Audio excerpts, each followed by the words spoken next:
أعوذ بالله من الشيطان الرجيم. بسم الله الرحمن الرحيم.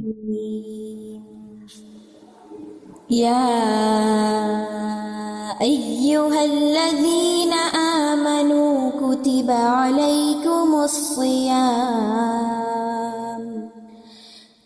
عليكم الصيام كما كتب على الذين من قبلكم لعلكم تتقون أياما معدودات فمن كان منكم مريضا أو على سفر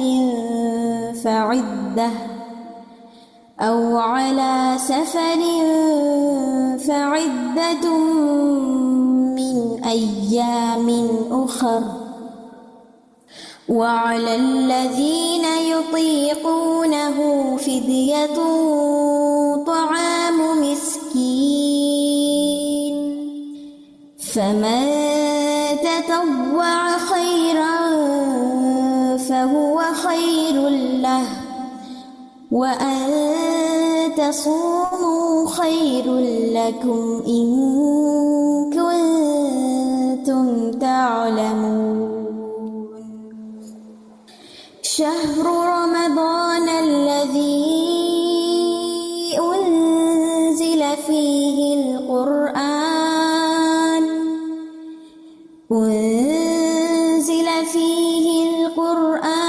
هدى للناس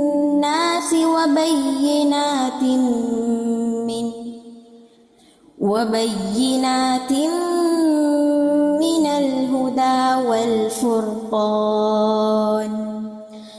فمن شهد منكم الشهر فليصم ومن كان مريضا أو على سفر فعدة من أيام أخر يريد الله بكم اليسر ولا يريد بكم العسر ولتكملوا العدة ولتكبروا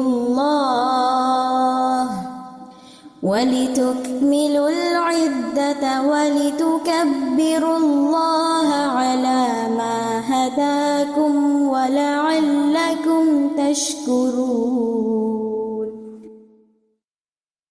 شهر رمضان الذي أنزل فيه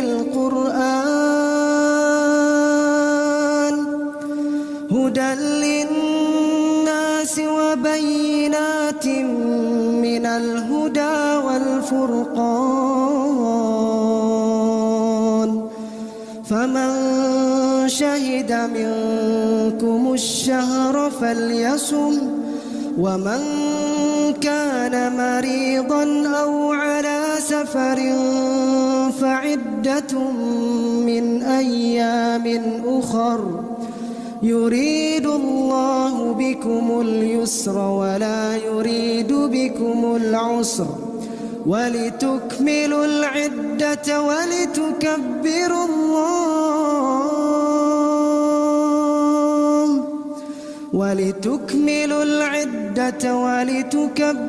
الله على ما هداكم ولعلكم تشكرون.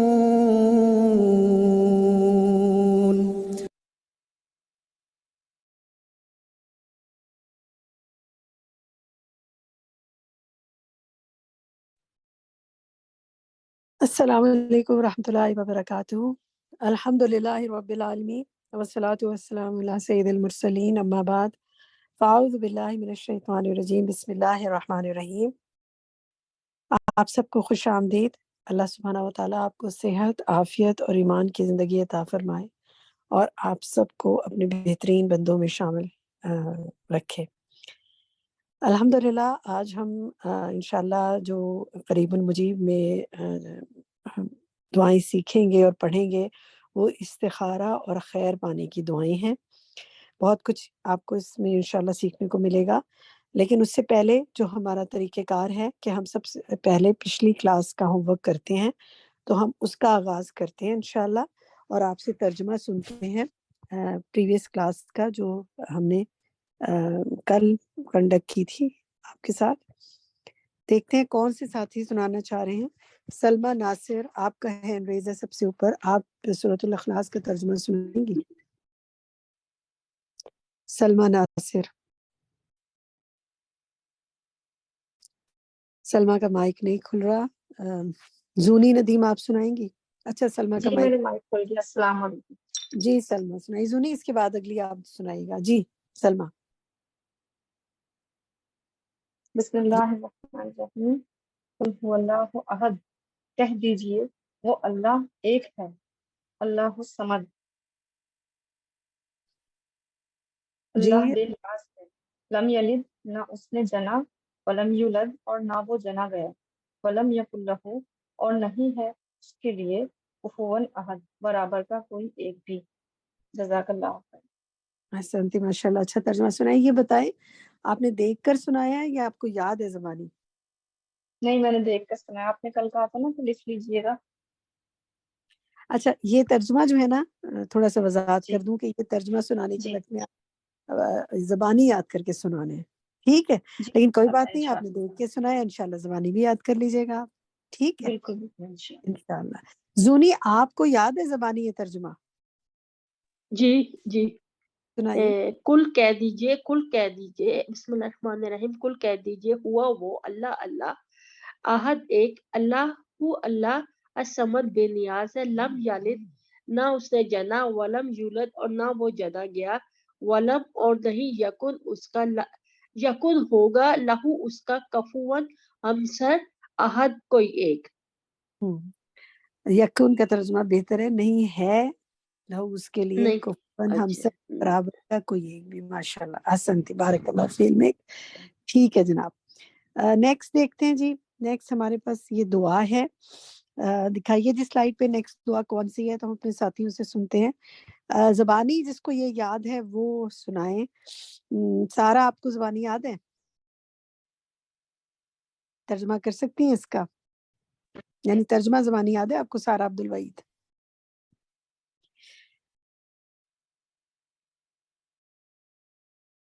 کس کو یاد ہے؟ کون سنانا چاہے گا؟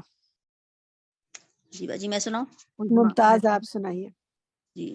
اللہم انت السلام، اے میرے اللہ تیرے لیے ہی سلام، تو سلامتی والا ہے. ومنک السلام، اور تیری طرف سے ہی سلامتی ہے. تبارکتا، تو بہت بابرکت ہے. یا ذل جلال والاکرام، اے ذل جلال، اے برکت والے اور بہت اکرام والے. نہیں، ذل جلال کا مطلب بھول گئے. چل میں یا بتاتی ہوں. اے بزرگی اور عزت کے، اور ٹھیک عزت ہے؟ والے والے.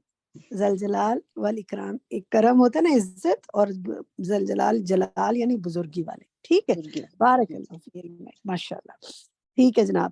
نیکسٹ دیکھتے ہیں جی کون سی دعا ہے ہمارے پاس. ذکر کون سا ہے نماز کے بعد کا اذکار؟ یہ ذکر ہے. کون سنانا چاہے گا؟ عظمیٰ تسکین آپ سنائیں گی؟ ہیلو، جی آواز آ رہی میری؟ جی آ رہی ہے آپ کی آواز. بسم اللہ الرحمن الرحیم.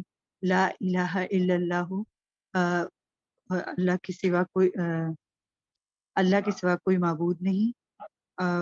وحدہ لا شریک لہ، میں سنا رہی. وحدہ لا شریک لہ، اس کا کوئی اللہ کے سوا کوئی معبود نہیں. وحدہ لا شریک لہ، وہ اکیلا ہے، اس کا کوئی شریک نہیں. لہ الملک و لہ الحمد، سب بادشاہت اسی کے لیے ہے اور تمام تعریفیں اسی کے لیے ہیں. وَهُوَ عَلَىٰ كُلِّ شَيْءٍ قدیر، اور وہ ہر چیز پر قادر ہے. اللہم، اے میرے رب، اے میرے رب، اے میرے رب، نہیں، اے میرے رب، نہیں، اگر یاد نہیں اے اللہ، اے جی اللہ، نہیں، لا مانے نہیں دے سکتا، ما لا مانع لما آتی ہے، نہیں دے سکتا جو نہیں روک سکتا جو نہیں آپ روک عطا سکتا، چاہیں. جو چلیں نہیں روک عظمیٰ سکتا. اس سے آگے کا ترجمہ کسی اور ساتھی سے سنتے ہیں انشاءاللہ. جی. ماشاءاللہ آپ کو یاد ہے لیکن کوئی بات نہیں، اور دہرائی ہو جائے گی آپ کی. ٹھیک ہے، بارک اللہ فی علمک. یہاں سے کوئی سنائے گا اللہم لا مانع لما اعطیت؟ کوئی ساتھی سنانا چاہے گا؟ جی قندیل سنائیے. اللہم لا مانع لما اعطیت، اور نہیں سوری اے اللہ نہیں کوئی روک سکتا جو آپ عطا کرنا چاہیں. ولا مطیع لما منعت، اور نہیں کوئی عطا کر سکتا جسے آپ روک دیں. ولا ينفع، اور نہیں کوئی فائدہ دے سکتا. ذل جد نہیں کوئی نہیں نفع دے سکتا. ذل جد منکل جدو، جسے نہیں کسی دولت مند کو اس کی دولت فائدہ نہیں دے سکتی آپ کے مقابلے میں. شاباش، بالکل درست، بہت اچھا ترجمہ ہے. تھوڑا سا ظاہر ہے پہلی دفعہ یاد کرنے کے حوالے سے مشکل ہے. دعائیں تو ہمیں یاد ہوتی ہیں لیکن ترجمہ سنانا مشکل ہوتا ہے. لیکن ماشاءاللہ آپ سب بہت اچھی کوشش کریں، اللہ تعالیٰ بہت برکتیں کرے. ایک لفظ دیکھیے اس میں جو سیکنڈ لاسٹ بریکٹ ہے نا، ولا معطیہ، ٹھیک ہے، معطیہ لما منعت، اس کا جو عربک ہے یہ ہوگی. باقی ٹھیک سنا ہے ماشاءاللہ. نیکسٹ دیکھیں جی. آپ لوگوں کی کوشش دیکھ کے میرا دل بڑا خوش ہوتا ہے. اٹکتے بھی ہیں تو کوئی بات نہیں، کوشش تو کر رہے ہیں نا. یہ کون سنائے گا اس کا ترجمہ؟ تمینہ طارق آپ سنائیں گی؟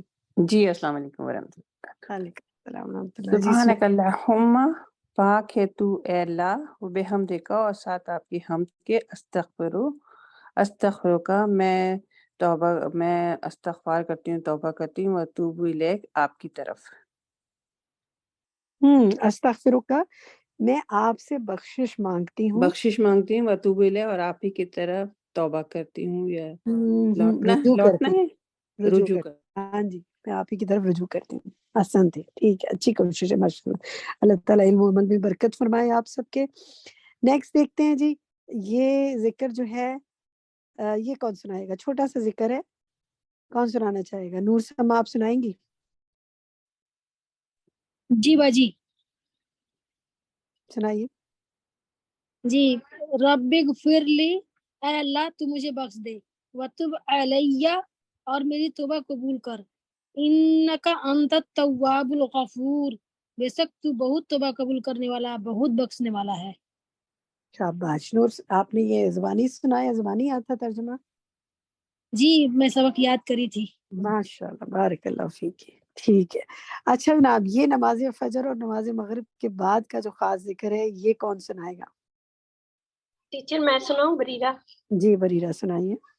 لا الہ، نہیں کوئی الہ، الا مگر اللہ، اللہ وحدہ، وہ ایک ہے، لا شریک لہ، اس کا کوئی شریک نہیں، لہ الملک، اسی کی بادشاہت ہے، ولہ الحمد، اور اسی کی تعریف ہے، یحیی، وہ زندہ کرتا ہے، وہ یمیت، اور وہی مردہ کرتا ہے، وہوا، اور وہ علی اوپر، کلی ہر شیء چیز کے، قدیر قدرت رکھنے والا ہے، اور وہ ہر چیز پر قادر ہے. ماشاءاللہ، بارک اللہ فیک. بہت اچھا ترجمہ سنا ہے. ٹھیک ہے جناب، نیکسٹ ذکر دیکھتے ہیں نماز کے بعد کے اذکار میں. یہ کون سنائے گا؟ کوئی سنانا چاہے گا آپ میں سے؟ کوئی بھی جو ہینڈ ریز کرنا چاہے. زونی آپ میں چاہتی ہوں کچھ سنا دوں. اچھا چلیں، کون؟ سلمہ آپ سنانا چاہتی ہیں؟ جی جی سنائیے. جی. نماز کے بعد کے اذکار. یہ یاد ہے آپ کو؟ زبانی یاد ہے؟ نہیں مجھے، میں نے سب نوٹ کیا ہوا ہے. اچھا نہیں، زبانی میں سننا چاہتی ہوں اس وقت تو ٹھیک ہے، وہ آپ کسی کو بھی سنا دیں، لیکن اس وقت میں چاہتی ہوں جو سنائے وہ ڈاکٹر فاطمہ آپ سنائیں گی؟ میں سنا دوں. ربی انی علی ذکرک و شکرک و حسن عبادتک. اچھا چلو، آپ نے سنا تو ہے لیکن ہمیشہ نام لیں اور جب نام پکارا جائے تاکہ باقی ساتھیوں کو بھی موقع ملے. ماشاءاللہ اچھا سنایا آپ نے. ڈاکٹر فاطمہ اسی کو آپ دوبارہ سنائیں.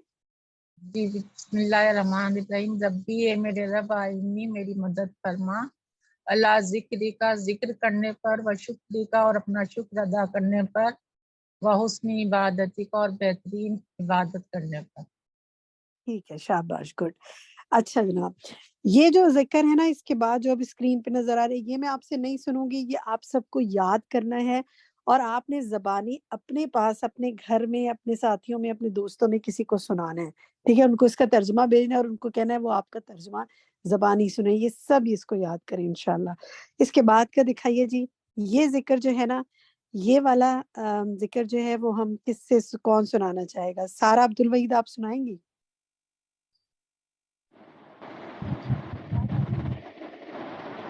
سارا عبد الوحید جی۔ ہاں وعلیکم السلام، آپ کی آواز مجھے بالکل نہیں آ رہی، بہت دور سے آ رہی ہے۔ ہاں ابھی بھی تھوڑی سی آ رہی ہے، ذرا بچہ بولے آئی ڈونٹ نو کیا وجہ ہے، کچھ جی سنائیے۔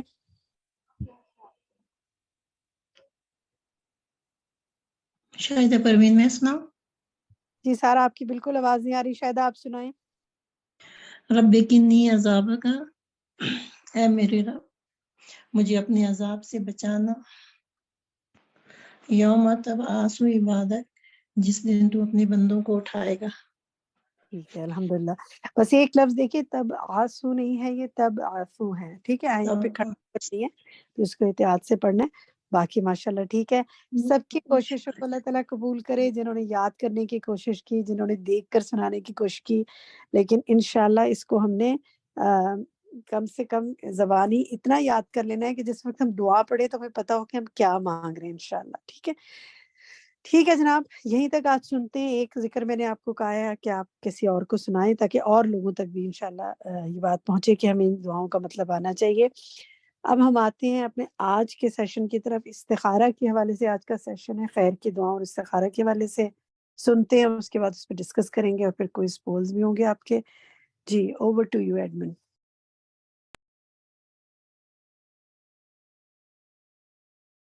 السلام علیکم ورحمۃ اللہ وبرکاتہ، نحمده ونصلی علی رسولہ الکریم، اما بعد فاعوذ باللہ من الشیطان الرجیم، بسم اللہ الرحمن الرحیم، رب اشرح لی صدری ویسر لی امری واحلل عقدۃ من لسانی یفقہوا قولی۔ وَإِذَا سَأَلَكَ عِبَادِي عَنِّي فَإِنِّي قَرِيبٌ أُجِيبُ دَعْوَةَ الدَّاعِ إِذَا دَعَانِ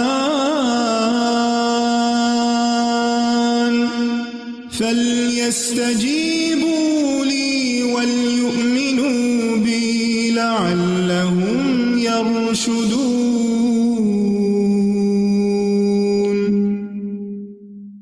اور جب میرے بندے آپ سے میرے بارے میں سوال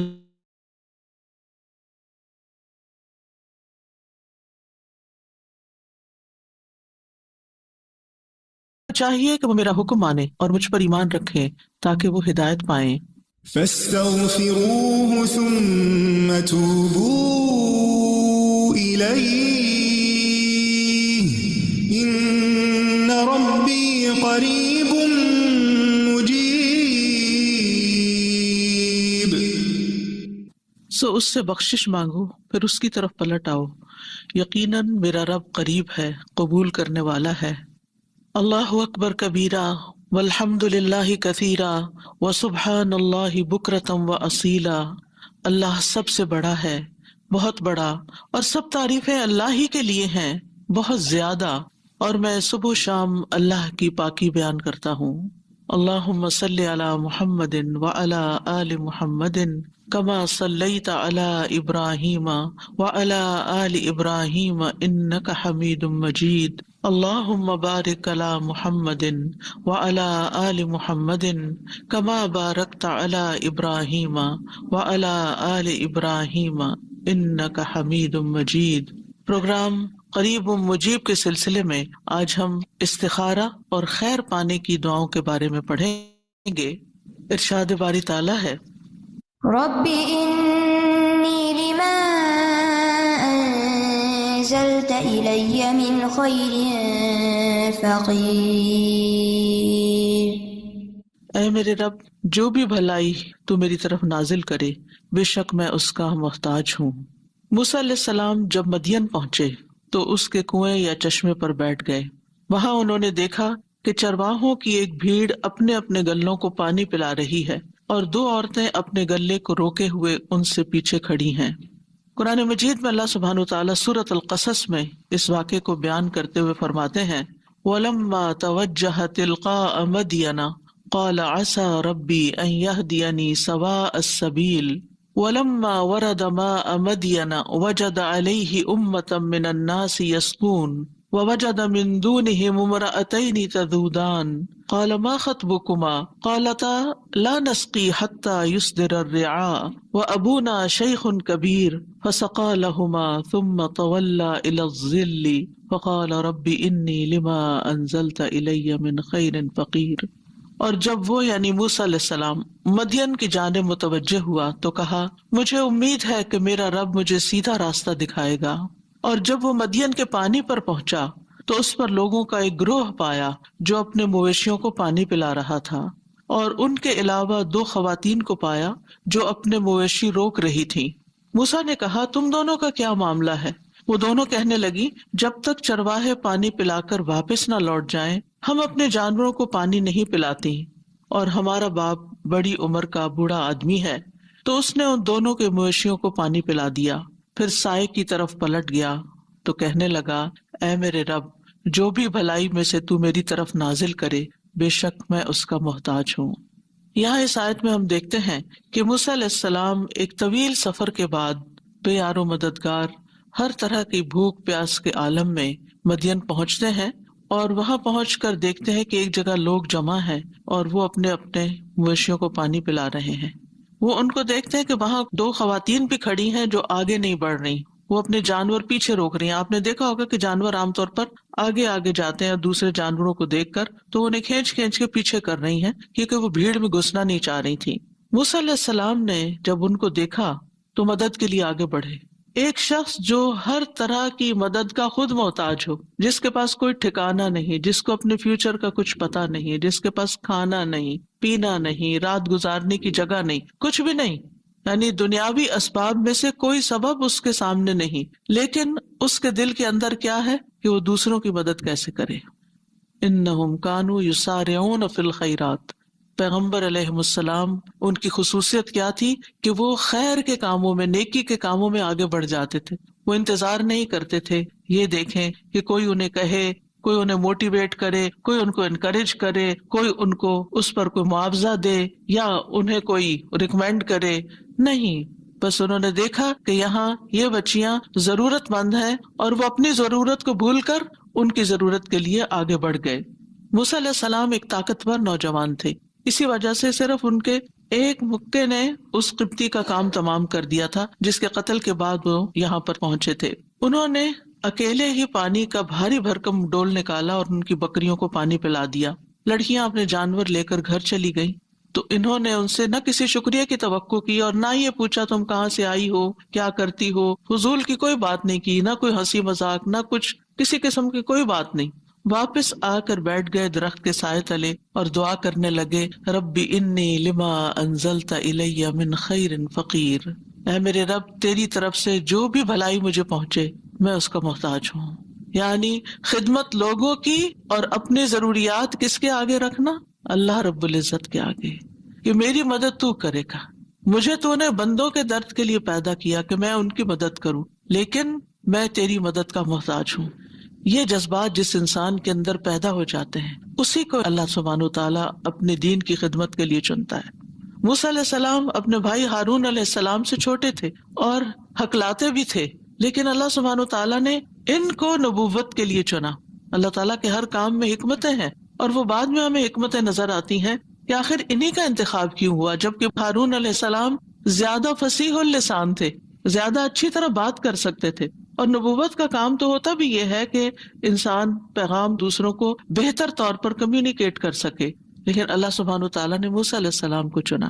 موسیٰ علیہ السلام نے اللہ سبحانہ وتعالیٰ سے دعا مانگی، اور کیا مانگا؟ خیر مانگی، اور یہ دعا انتہائی جامع دعا ہے جس میں دنیا اور آخرت کی کوئی ایسی بھلائی نہیں جو اس میں آ نہ گئی ہو۔ یعنی طویل سفر کے بعد غربت، فقر و فاقہ، اس حالت میں ٹوٹے ہوئے ہیں اور عجز و انکساری کی انتہا دیکھیں تو فوراً ہی دعا قبول ہو گئی۔ اس سے یہ بھی پتہ چلتا ہے کہ اگر ہم چاہتے ہیں کہ ہماری دعائیں قبول ہوں تو پھر ہمیں کیا کرنا ہوگا. اللہ سبحانہ وتعالیٰ کے آگے اپنے آپ کو فقیر ظاہر کرنا ہوگا.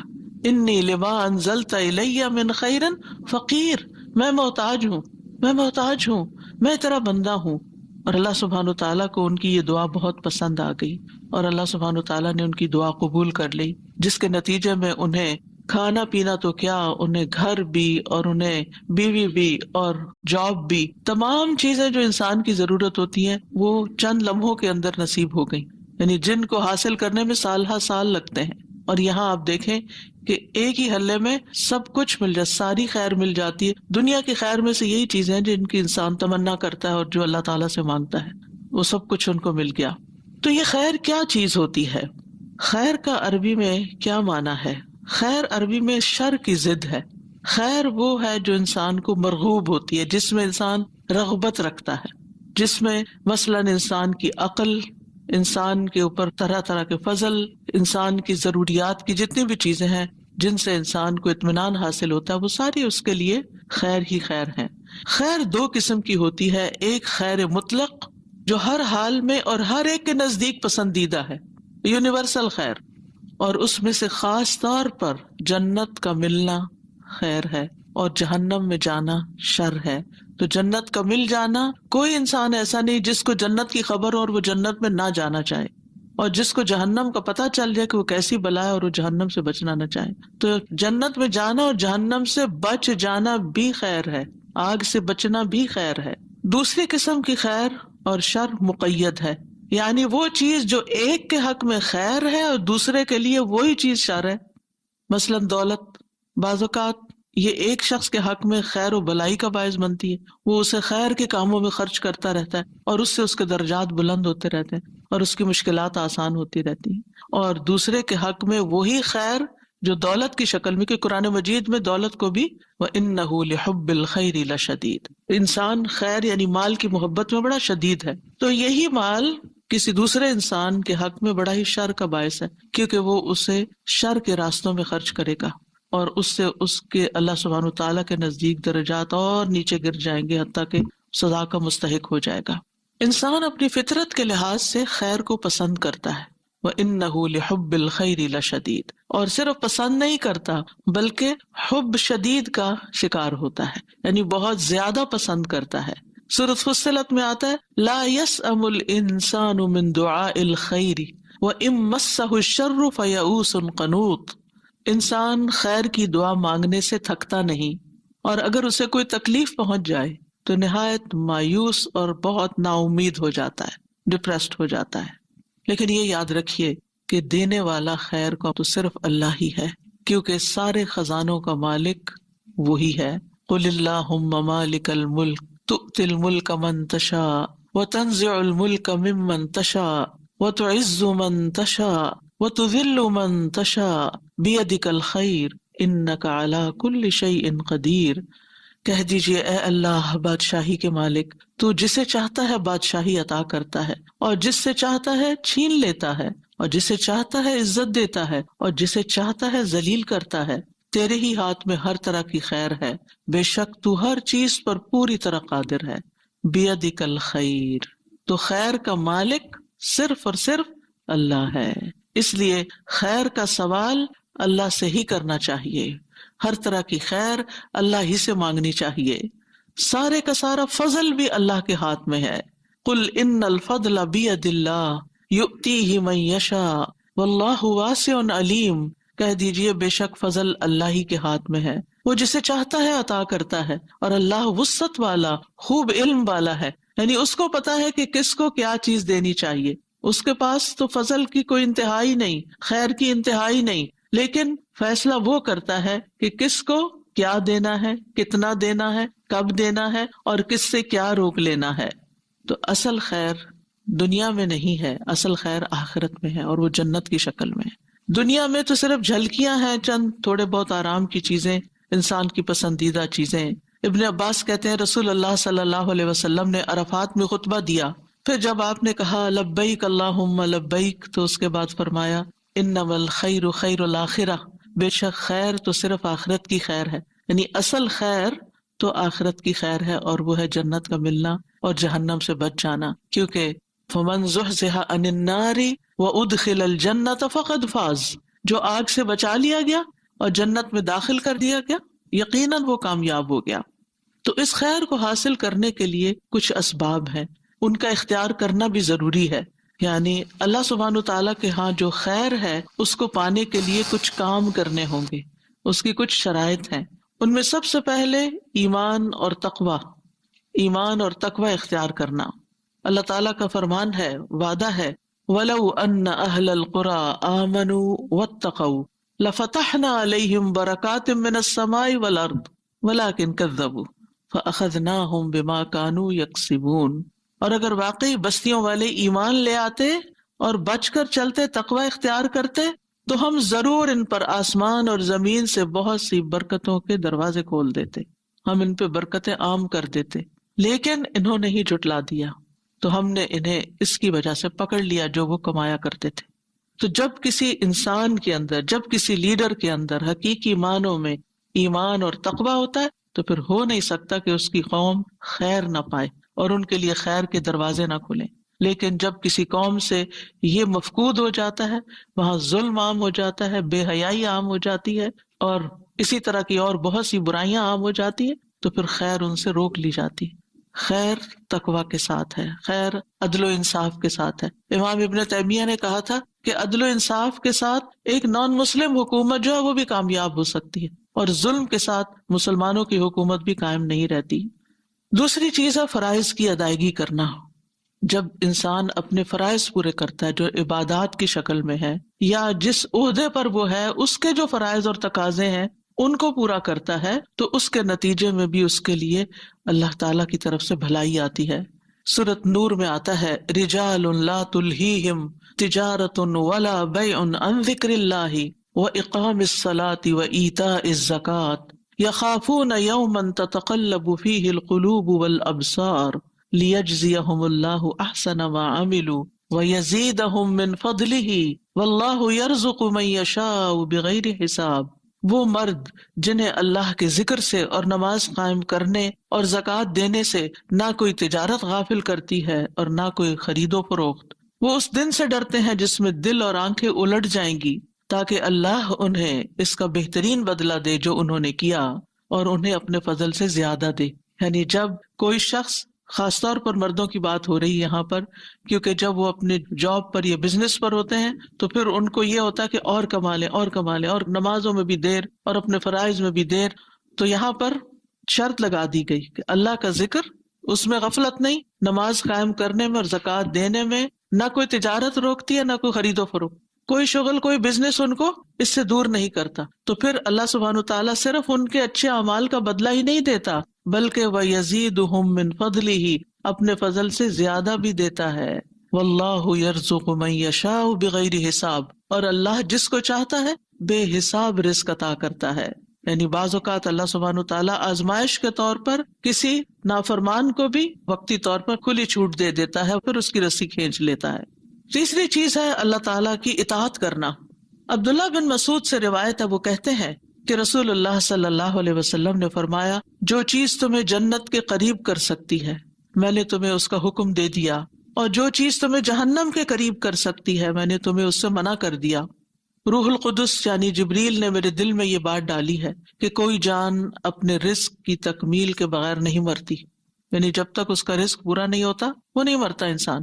بس تم اللہ تعالیٰ سے ڈرو اور رزق کی تلاش میں میانہ روی اختیار کرو، کہیں ایسا نہ ہو کہ رزق کا مؤخر ہونا، ڈیلے ہونا تمہیں اس بات پر اکسا دے کہ تم اللہ تعالیٰ کی نافرمانیاں کر کے، یعنی حرام طریقے اختیار کر کے اس کی تلاش میں پڑ جاؤ کہ حلال سے تو کوئی چیز نہیں مل رہی تو حرام سے ہی لو۔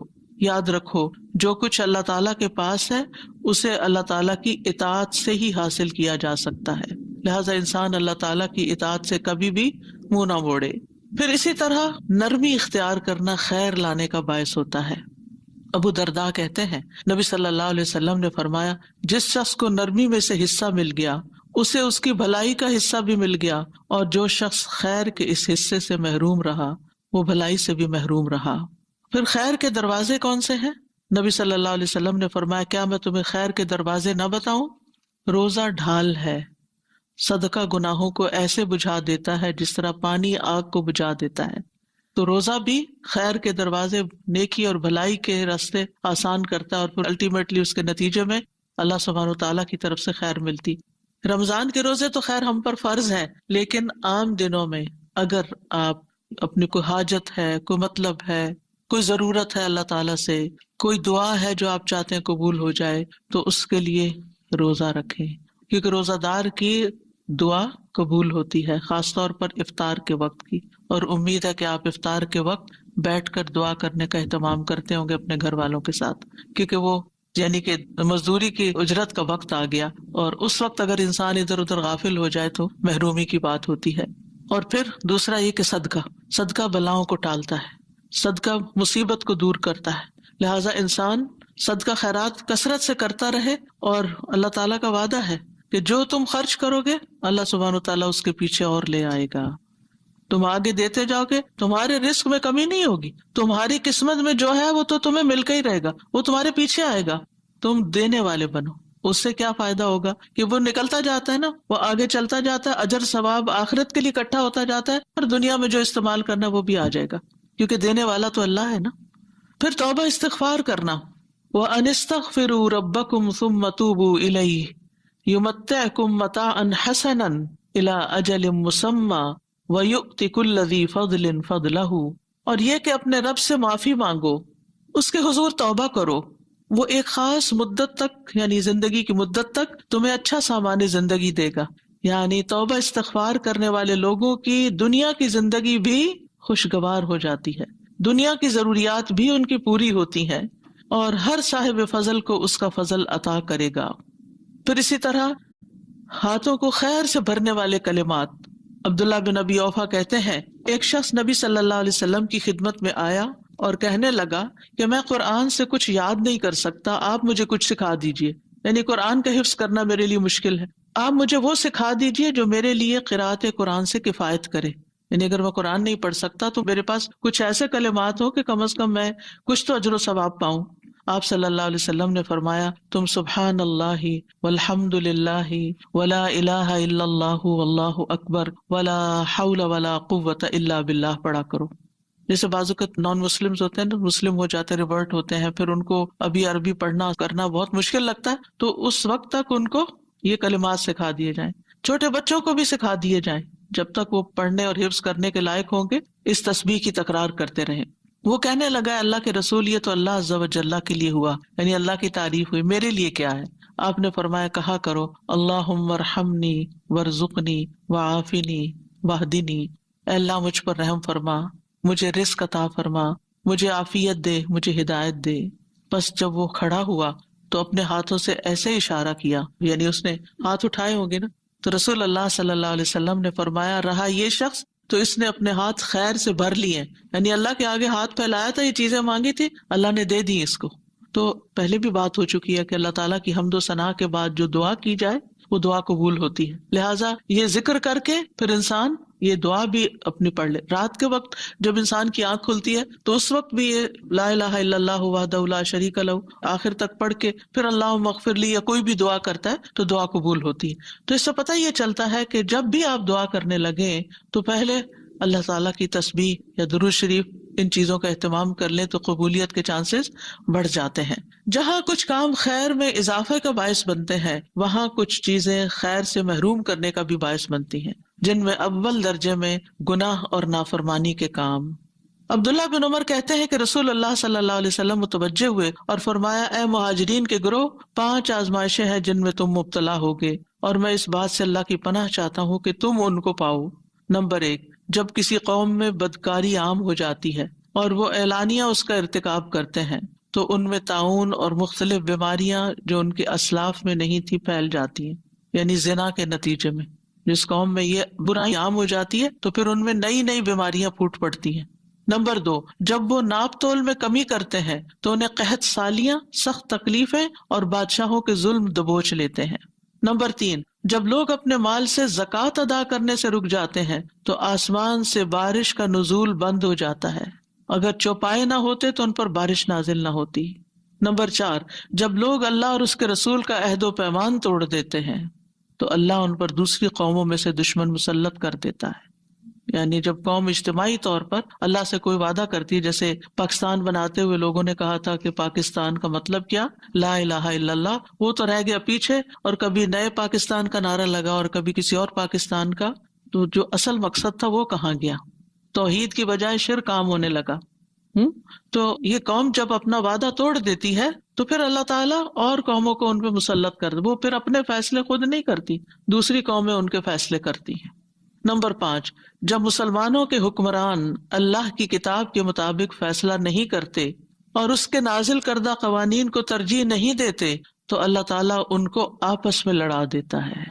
یعنی جس قوم کے اندر اللہ کی کتاب کے مطابق فیصلہ نہیں ہوتا اور اللہ کے قانون کے مطابق فیصلہ نہیں ہوتا، یعنی مسلمان حکمران اس کو ترجیح نہیں دیتے اور چیزوں کو ترجیح دیتے ہیں، تو پھر ان کی آپس کی لڑائیاں شروع ہو جاتی ہیں، یعنی آپس میں ہی پھوٹ پڑ جاتی ہے. تو اس لیے ان برائیوں اور ان گناہوں سے بھی بچنا چاہیے جن کے اثرات دنیا میں بھی انسان پر آتے ہیں اور انسان سفر کرتے ہیں. حسن بصری کہتے ہیں، اللہ کی قسم بادل میں تمہارے لیے رزق ہے، لیکن تم اپنی غلطیوں اور اعمال کی وجہ سے اس سے محروم کر دیے جاتے ہو. وَفِي السَّمَاءِ رِزْقُكُمْ وَمَا تُوعَدُونَ، آسمان میں، آسمان سے مرادیاں بادل ہیں اور اس سے اوپر بھی ظاہر اللہ کے فیصلے ہیں. تو یہ رزق ہے تمہارے لیے، لیکن تم تک کیوں نہیں پہنچتا؟ کیونکہ تمہارے گناہوں نے آگے آڑ بنا لی. تو اس لیے استغفار جب انسان کرتا ہے، گناہوں سے توبہ کرتا ہے، تو اللہ سبحانہ وتعالیٰ وہ رکاوٹیں دور کر دیتا ہے اور رزق کی بارش ہونے لگتی ہے. پھر اسی طرح آپس کا لڑائی جھگڑا، چاہے ہسبینڈ وائف میں ہو، چاہے بچوں میں ہو، چاہے خاندان کے اندر ہو، چاہے کسی قوم کے اندر ہو، تو یہ جو باہمی لڑائیاں ہیں یہ بھی انسان کو خیر سے محروم کر دیتی ہیں. نبی صلی اللہ علیہ وسلم لیلۃ القدر کی خبر دینے کے لیے تشریف لائے کہ 2 مسلمان آپس میں جھگڑنے لگے. آپ نے فرمایا، میں تمہیں لیلۃ القدر بتانے کے لیے باہر آیا تھا، لیکن فلاں فلاں جھگڑ پڑے تو اس کی معرفت کو اٹھا لیا گیا. امید ہے کہ تمہارے لیے یہی بہتر ہوگا، لہٰذا اب تم اسے 9ویں، 7ویں اور 5ویں رات میں تلاش کرو، یعنی آخری عشرے میں. پھر اسی طرح سختی. جریر رضی اللہ عنہ کہتے ہیں کہ نبی صلی اللہ علیہ وسلم نے فرمایا، جس شخص کو نرم خوئی سے محروم کر دیا گیا وہ بھلائی سے محروم کر دیا جاتا ہے. سب سے پہلے زبان کی نرمی ہوتی ہے. آپ دیکھیں کہ بعض اوقات ہسبینڈ وائف کی لڑائی میں ایک خاموش ہے، ایک آہستہ بات کر رہا ہے، ایک تحمل سے بات کر رہا ہے، اور دوسرا انتہائی بدتمیزی اور بد اخلاقی سے بات کر رہا ہے اور کرتا ہی چلا جا رہا ہے، انتہائی ڈس ریسپیکٹفل. اب آپ خود سوچئے کس کو شر پہنچے گا. یعنی میں نہ میل کی بات کرتی ہوں نہ فیمیل کی. جو بھی بدتمیزی اور بد اخلاقی پہ اترے گا، جو بھی دوسرے کی رسپیکٹ نہیں کرے گا، جو بھی بد زبانی کرے گا، نقصان اسی کا ہوگا. سب سے پہلے تو یہ کہ ان پیار کے رشتوں میں آپ دیکھیں، ہسبینڈ وائف کا رشتہ ایک پیار کا رشتہ ہوتا ہے. جب آپ اپنے پیارے رشتے میں بدتمیزی کرنے لگتے ہیں تو کیا آپ پیار حاصل کر سکتے ہیں؟ کیا آپ خیر پا سکتے ہیں؟ 2 دوست ہوں، اگر ایک دوست دوسرے پہ چڑھائی کرتا، ہر بات پہ لڑائی، تو وہ کب تک آپ کو برداشت کرے گا؟ وہ آپ کو چھوڑ دے گا. پھر اسی طرح بچوں کے بیچ میں بھی آپس میں ہو، یا نیبرز میں ہو، یا کسی ملک کے افراد میں، یا پارٹیوں میں، یا جماعتوں میں، یا کسی میں بھی، تو نتیجہ کیا ہوتا ہے؟ جو اصل کرنے کے کام ہوتے ہیں وہ پیچھے رہ جاتے ہیں، مقاصد بھول جاتے ہیں. یعنی مثلاً آپ نے کوئی جوائنٹ وینچر شروع کیا دینی اداروں میں، مسجدوں میں، اسلامک سینٹرز میں، آپ نے کوئی مل جل کے ایز اے ٹیم ایک پروجیکٹ شروع کیا اور پھر آپس میں آپ لڑ پڑے، پروجیکٹ کیسے پورا ہوگا؟ خیر کہاں سے آئے گی؟ سوال ہی پیدا نہیں ہوتا. میاں بیوی نے مل کے کوئی کام شروع کیا، کوئی گھر بنانا شروع کیا، کوئی اور کام شروع کیا، آپس میں ہی لڑائی ختم نہیں ہوتی تو کیا ہوگا؟ دونوں آدھا آدھا کر کے الگ الگ ہو جائیں گے. تو سب سے پہلے ہمیں جس چیز کو، اور خصوصاً نبی صلی اللہ علیہ وسلم نے عورتوں کو جس بات کی تلقین کی تھی وہ کیا تھی؟ آپ نے فرمایا، میں نے عورتوں کی اکثریت کو جہنم میں دیکھا ہے. تو کہا گیا کہ کیا وہ ہماری مائیں بہنیں نہیں ہیں؟ فرمایا کہ وہ شوہر کی ناشکری ہوتی ہیں، یعنی جو کچھ وہ ان کو دیتا ہے اس پر وہ شکر گزار نہیں ہوتی، کبھی خوش راضی نہیں ہوتی. اور دوسری بات، زبان کا غلط استعمال کرتی ہیں، زبان کا غلط استعمال. اور اگر دیکھا جائے تو اوور آل ہم خواتین ایک تو بولتی زیادہ ہیں، اور جو بولتا زیادہ ہے وہ غلطی بھی زیادہ کرتا ہے، اور پھر اس بولنے میں ہم بعض اوقات حد کراس کر جاتے ہیں، چاہے بچوں کے ساتھ ہم بول رہے ہوں، چاہے ہسبینڈ کے ساتھ، چاہے کسی اور کے ساتھ. تو یہ ہمارا ٹیسٹ ہے، یعنی ہم خواتین کا ایک امتحان ہے کہ ہم اپنی زبان کو کنٹرول میں رکھیں. اور میں نے دیکھا ہے کہ جو خواتین سمجھدار ہوتی ہیں اور حکمت ہوتی ہیں وہ مشکل سے مشکل وقت میں، کل ہی مجھے کوئی بتا رہا تھا کہ ان کی والدہ بہت پڑھی لکھی تو نہیں تھی لیکن شدید غصے والی بھی تھی. جو ہی ان کو غصہ آتا تو ان کی آنکھیں بھی بعض اوقات لال ہو جاتی تھی، لیکن وہ ایک لفظ زبان سے نہیں نکالتی تھی، وہ الگ ہو جاتی اور جا کے نماز شروع کر دیتی. وَاسْتَعِینُوا بِالصَّبْرِ وَالصَّلَاةِ، اللہ سے مدد مانگنا مشکل ترین حالات میں، کیونکہ آپ جتنا بولتے جاتے ہیں نا اتنا اپنی عزت کو لوز کرتے جاتے ہیں، اپنے مقام سے یوں سمجھے کہ نیچے کو گرنا شروع ہو گئے، انسانوں کی نگاہ میں بھی اور اللہ کی نگاہ میں بھی. تو حاصل کچھ بھی نہ ہو، ہر خیر سے آپ محروم ہو گئے، جو خیر آپ کو ملنی تھی وہ آپ سے چھنتی چلی گئی. تو اس لیے نبی صلی اللہ علیہ وسلم نے فرمایا مَن يُحْرَمِ الرِّفْقَ يُحْرَمِ الْخَيْرَ، جو نرم خوئی سے، نرم کلام سے، نرم رویے سے، نرم معاملے سے محروم ہوا، ہر خیر سے محروم ہو گیا. پھر کیا پایا؟ اور پھر ناشکرا پن نعمتوں کو ختم کر دیتا ہے، قدر نہ کرنا دوسروں کی. اللہ تعالیٰ سورۃ النحل میں فرماتے ہیں اور اللہ نے ایک بستی کی مثال بیان کی جو امن والی، اطمینان والی تھی، یعنی اس کے اندر بڑی خیر تھی، پرسکون تھے وہ لوگ. اس کے پاس اس کا رزق کھلا ہر جگہ سے آ رہا تھا، ہر طرف سے رزق کی بھرمار تھی. تو اس بستی والوں نے اللہ کی نعمتوں کی ناشکری کی تو اللہ نے اسے بھوک اور خوف کا لباس پہنا دیا، اس کے بدلے جو وہ کیا کرتے تھے، یعنی ناشکری کے بدلے. یعنی کہاں یہ کہ ہر طرف سے رزق آتا تھا. قوم سبا کی مثال آپ کے سامنے، ان کے پاس ہر طرح کی نعمتیں تھی لیکن ناشکری کی تو سب کچھ چھن گیا، کھنڈر ہو گئے گھر بار، اور ان کے لوگ دنیا بھر میں تتر بتر ہو گئے.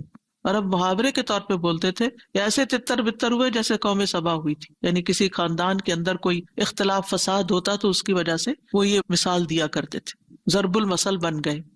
تو اس لیے ان چیزوں سے بچنے کی بھی ضرورت ہے جو انسان کو خیر اور بھلائی سے محروم کر دیتی ہیں. اب یہ ہے کہ انسان اللہ سبحانہ تعالیٰ سے خیر مانگتا رہے.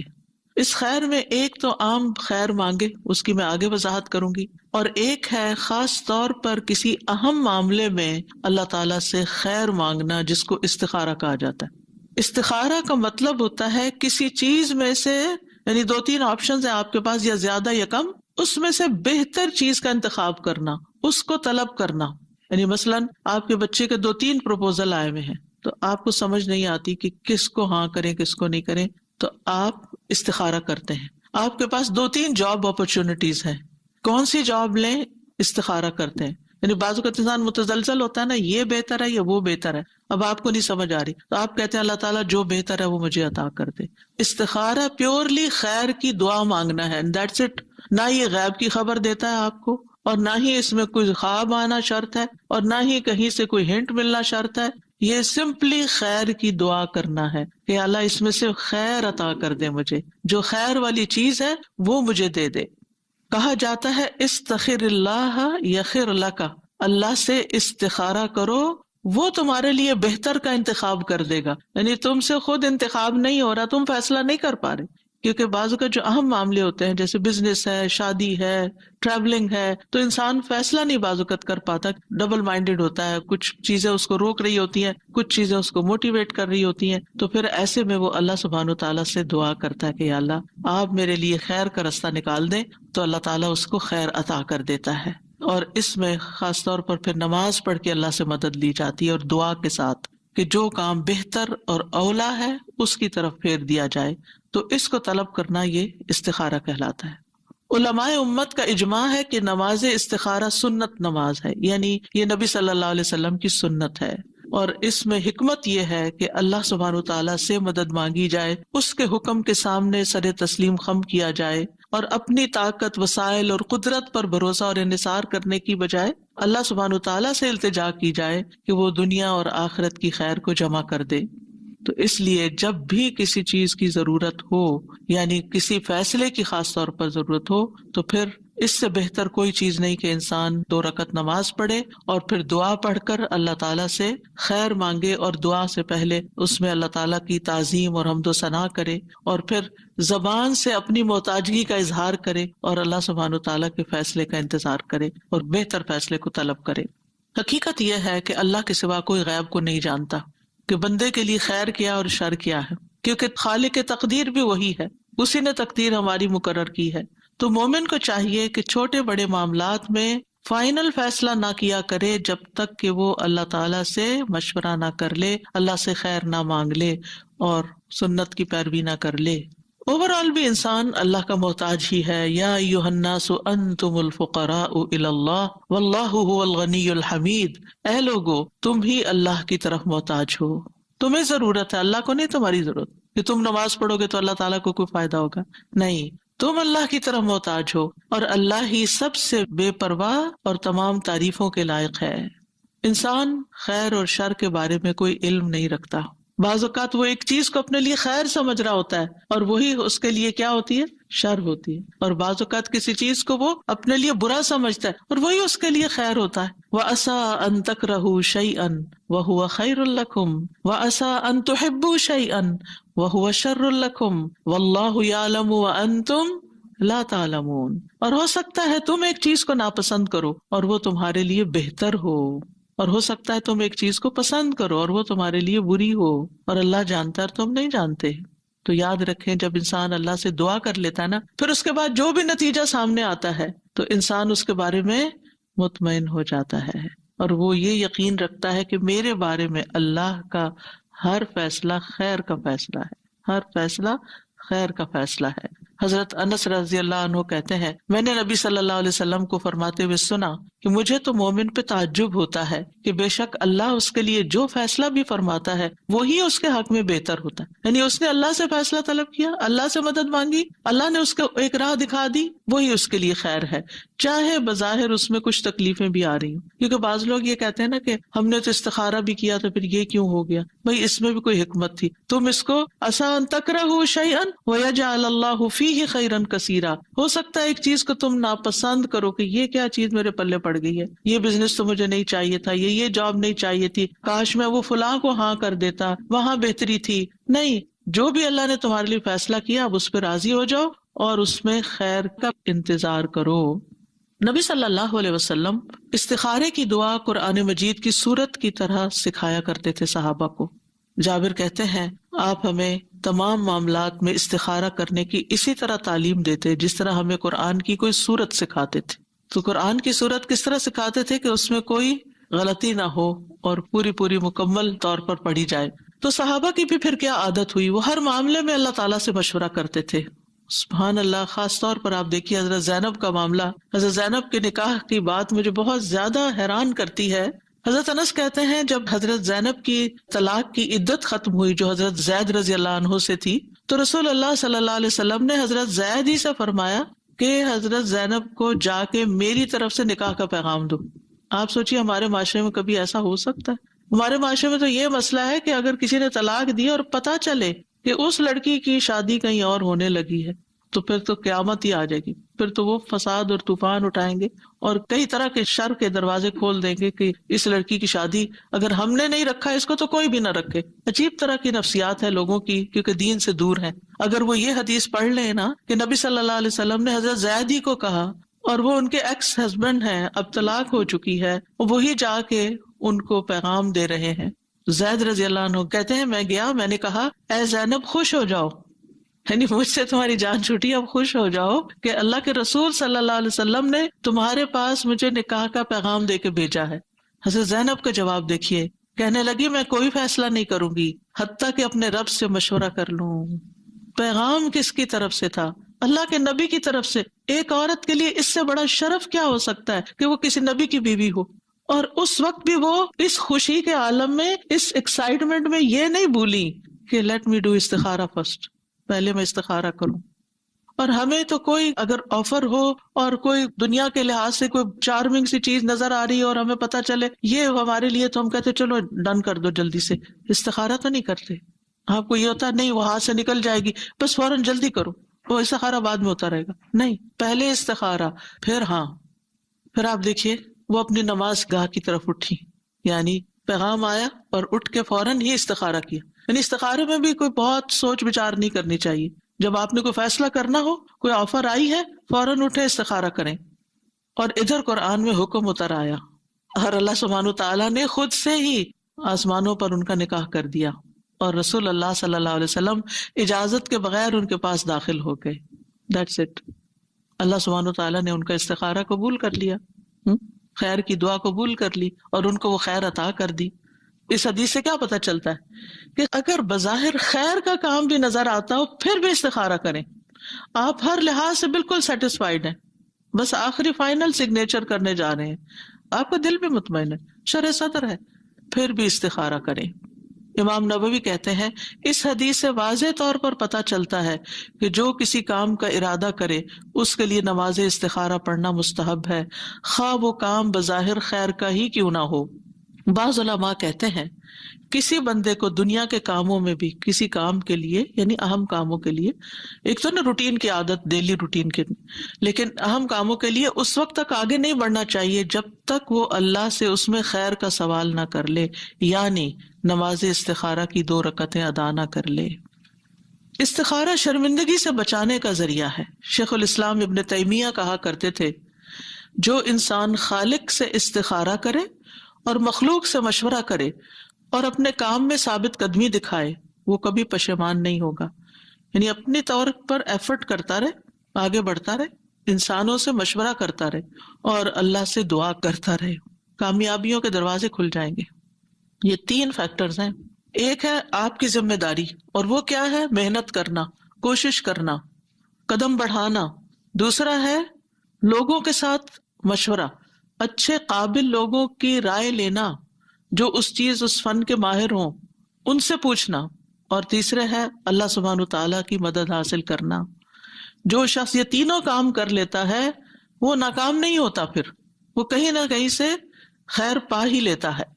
بعض حکماء کہتے ہیں جسے 4 چیزیں عطا کر دی گئیں وہ 4 چیزوں سے محروم نہیں ہوتا. نمبر 1، جسے شکر گزاری کی توفیق دے دی گئی اسے مزید ملنے سے محروم نہیں کیا جاتا. سبحان اللہ، یعنی اس کو مزید نعمتیں ملتی چلی جائیں گی جب تک وہ شکر گزار ہوگا.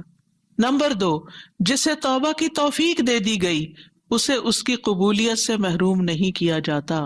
نمبر 3، جسے استخارہ کرنے کی توفیق دے دی گئی اسے بہتری سے محروم نہیں کیا جاتا. اور نمبر 4، جسے مشورہ کرنے کی توفیق دے دی گئی وہ درست بات سے محروم نہیں کیا جاتا. اگر ہماری زندگی میں ناکامیاں ہیں تو وہ ہمارے اپنے کیے کی وجہ سے ہیں. ہم نے ان چیزوں پر عمل نہیں کیا، ہم نے خود کوشش نہیں کی پوری جیسی کوشش کا حق ہے، ہم نے لوگوں سے مشورہ نہیں کیا جیسے مشورہ کرنے کا حق ہے، ہم نے اللہ سے مدد نہیں مانگی، توبہ نہیں کی، استغفار نہیں کی جیسے کرنے کا حق ہے، ورنہ کبھی بھی ناکام نہ ہو. اللہ سبحانہ تعالیٰ دنیا اور آخرت کی خیر عطا کرتا ہے ایسے بندوں کو. یہ عقل مند ہونے کی نشانی ہے، سمجھدار ہونے کی نشانی ہے. استخارہ کن چیزوں میں کیا جا سکتا ہے؟ تمام جائز اور مستحب کاموں میں، جیسے شادی ہے، کاروبار ہے، کوئی بزنس ہے. اور اسی طرح جب 2 جائز کاموں میں کانفلکٹ ہو رہا ہو، یہ کروں یا یہ کروں، اس وقت بھی یعنی بہتر کیا ہے میرے لیے. 2 جاب آفرز ہیں، 2 رشتے ہیں، 3 ہیں، زیادہ ہیں، ان میں سے کس کا انتخاب کروں؟ پھر استخارہ کریں. علماء کہتے ہیں انسان کے لیے ضروری ہے کہ وہ شادی کرنے سے پہلے استخارہ کرے اور رشتے کے معاملے میں متعلقہ شخص سے مشورہ کرے، کیونکہ نبی صلی اللہ علیہ وسلم صحابہ کو اسی طرح استخارہ سکھاتے تھے جیسے قرآن کی صورت. اور جب استخارہ چھوٹے چھوٹے کاموں میں ضروری ہے تو زندگی کے اس اہم مرحلے پر کیوں نہیں ضروری. اور پھر آپ دیکھیے اس معاملے میں حضرت زینب کا ہی واقعہ، پھر صحیح مسلم کی روایت اب بتا دیتی ہوں کیونکہ خوبصورت واقعہ، تھوڑے سے الفاظ فرق ہیں. حضرت انس کہتے ہیں جب زینب رضی اللہ عنہ کی عدت گزر گئی تو رسول اللہ صلی اللہ علیہ وسلم نے حضرت زید سے فرمایا کہ زینب کے سامنے ان کی میرے ساتھ شادی کا ذکر کرو. زید رضی اللہ عنہ چلے گئے، حتیٰ کہ ان کے پاس پہنچے تو وہ آٹے میں خمیر ملا رہی تھی، یعنی فرمنٹیشن. تو اس سے یہ پتہ چلتا ہے کہ خمیری روٹی کھانا جو ہے اور فرمنٹیشن کرنا جو ہے آٹے کی، وہ اس کے فائدے کو بڑھا دیتا ہے. ٹھیک ہے. بہرحال تو زید کہتے ہیں جب میں نے انہیں دیکھا میرے دل میں ان کی عظمت بیٹھ گئی کہ اب یہ اللہ کے رسول صلی اللہ علیہ وسلم نے ان کو پیغام دیا ہے، حتیٰ کہ میں ان کی طرف نظر بھی نہ اٹھا سکتا تھا کیونکہ رسول اللہ صلی اللہ علیہ وسلم نے ان سے شادی کا ذکر کر دیا تھا. سبحان اللہ. صحابہ کے اندر کیسا ایمان تھا نا، کیسی حکمت تھی کہ چونکہ اب رسول اللہ صلی اللہ علیہ وسلم نے پیغام بھیج دیا، اب میں ان کو نہیں دیکھ سکتا. میں نے ان کی طرف اپنی پیٹھ کی اور ایڑیوں کے بل مڑا اور کہا زینب رسول اللہ صلی اللہ علیہ وسلم نے آپ کا ذکر کرتے ہوئے پیغام بھیجا ہے. انہوں نے کہا میں کچھ نہیں کرنے والی یہاں تک کہ اپنے رب سے مشورہ کر لوں. چنانچہ اپنی نماز کی جگہ پر، مخصوص جگہ تھی ان کی نماز کی، وہاں جا کر کھڑی ہوئیں اور قرآن کی آیات نازل ہو گئیں. فلما قضا زید منہا وطرا زوجناکہا، اللہ تعالیٰ نے اپنے اوپر لیا، ہم نے آپ کا نکاح ان سے کر دیا. تو اس سے پتہ چلتا ہے کہ مرد بھی استخارہ کرے گا تو عورت بھی استخارہ کر سکتی ہے. حضرت زینب نے استخارہ کیا، یعنی اس واقعے سے ایک اور بات یہ پتہ چلتی ہے. اور حرام اور مکروہ کاموں میں استخارہ نہیں کرنا چاہیے، یعنی غلط کام کے لیے، چوری کرے کہ نہ کرے. اسی طرح واجبات میں استخارہ نہیں کرنا چاہیے. واجبات کیا ہیں کہ جیسے والدین کی خدمت، ان کے ساتھ احسان واجب ہے. تو اب کوئی استخارہ کرے کہ میں ماں باپ کی ملاقات کے لیے جاؤں کہ نہ جاؤں اور میں ان کی خدمت کروں کہ نہ کروں، یہ استخارے کی چیز نہیں ہے. اسی طرح نماز پڑھوں کہ نہ پڑھوں، یعنی زور کی نماز اب آ رہی ہے تو پہلے استخارہ کر لوں کہ پڑھنی چاہیے کہ نہیں، تو نہیں، وہ تو آلریڈی فرض ہے آپ پر. یعنی استخارہ ان کاموں میں کیا جاتا ہے جن کے بارے میں بندے کو ان کے درست ہونے اور نفع مند ہونے کا صحیح پتہ نہ چلے کہ واقعی میرے لیے ٹھیک ہے یا نہیں. جہاں تک عبادات کا تعلق ہے، واجبات کا تعلق ہے، ذمہ داریوں کا تعلق ہے، میں اپنے بچوں کے ٹیک کیئر کروں کہ نہ کروں، ان میں استخارہ نہیں ہوگا، یہ تو آپ کو کرنا ہی کرنا ہے. استخارے کا طریقہ نبی صلی اللہ علیہ وسلم نے سکھایا، اور وہ کیا ہے کہ جب تم میں سے کوئی کسی کام کا ارادہ کرے تو فرض نماز کے علاوہ 2 رکعت نفل پڑھے، پھر کہے اے اللہ میں تیرے علم کے ذریعے سے خیر کا طالب ہوں، یعنی استخارہ کی دعا پڑھے. بعض کہتے ہیں کہ کیا سنت نماز جو ہم سنت مؤکدہ پڑھتے ہیں، کیونکہ نبی صلی اللہ علیہ وسلم نے صرف فرض کو الگ کیا، تو اگر ہمیں کوئی مقصد ہے اور سنت مؤکدہ ہم نے پڑھی ہے اور ٹائم بھی ہمارے پاس تھوڑا ہے، تو کیا اس کے بعد ہم استخارے کی دعا پڑھ لیں، یا استخارے کا مستقل نماز یعنی الگ سے 2 نفل پڑھنا ضروری ہے؟ بعض علماء کہتے ہیں کہ چونکہ من غیر الفریضہ کی بات آئی ہے تو اس سے پتہ چلتا ہے کہ سارے نوافل، سنت مؤکدہ، غیر مؤکدہ، تحیۃ المسجد، وضو کی سنتیں، اشراق، چاشت، تہجد، کسی بھی نماز کے بعد آپ استخارے کی دعا پڑھ سکتے ہیں، تو وہ استخارہ شمار ہو جائے گا، کفایت کر جائے گا. اس میں منع نہیں کیا گیا، کیونکہ منع کیا گیا فرض نماز کے لیے کہ اس میں نہیں کر سکتے. اور جو یہ کہتے ہیں کہ نبی صلی اللہ علیہ وسلم نے فرمایا کہ 2 رکعت نماز ادا کرے اور پھر استخارہ کی دعا پڑھے، تو دوسرا گروہ کا اوپینین یہ ہے کہ مستقل 2 نفل پڑھنے چاہیے. اب یہ ہے کہ دونوں طرح کی آراء جو ہے اگر ان کو دیکھا جائے تو ان میں وسعت ہے. بعض اوقات انسان کے پاس اتنا ٹائٹ ٹائم ہوتا ہے، یا یہ کہ آپ بیٹھے ہیں اپنے اشراق کے نفل پڑھ کر، اتنے میں آپ کے ہسبینڈ آتے ہیں اور وہ کہتے ہیں یہ فلاں آفر آئی ہے، کیا خیال ہے، تو آپ نفل ہی پڑھ چکے ہیں اور آپ اسی وقت استخارے کی دعا پڑھ لیں. یعنی آپ کے پاس ٹائم کم ہے تو جو آلریڈی نفل ہے انہیں کوئی استخارے کے بنا لیں. یا یہ ہے کہ دن میں مثلا آپ کو صبح 4 رکعتیں آپ پڑھتے ہیں تو 2 اس دن کے اشراق کے پڑھ لیں اور 2 آپ استخارے کی نیت سے پڑھ لیں. تو اس میں وسعت ہے، یعنی اس میں ہارڈ اینڈ فاسٹ رول نہیں دیا گیا کہ نہیں آپ یہ نہیں کر سکتے. پھر یہ کہ 2 رکعت پڑھنے کے بعد ہاتھ اٹھا کر دعا کرے، یعنی استخارے کی دعا ہاتھ اٹھا کر پڑھنی چاہیے. اب ایک اور سوال یہ ہے کہ کیا 2 رکعت پڑھے بغیر بھی استخارے کی دعا پڑھ سکتے ہیں؟ ٹھیک ہے، تو اصل بات تو یہی ہے کہ استخارے کی نماز ہوتی ہے، نماز کے بعد دعا کی جاتی ہے. بعض علماء کہتے ہیں سلام سے پہلے ہی پڑھ لیں دعا، بعض کہتے ہیں سلام کے بعد پڑھیں.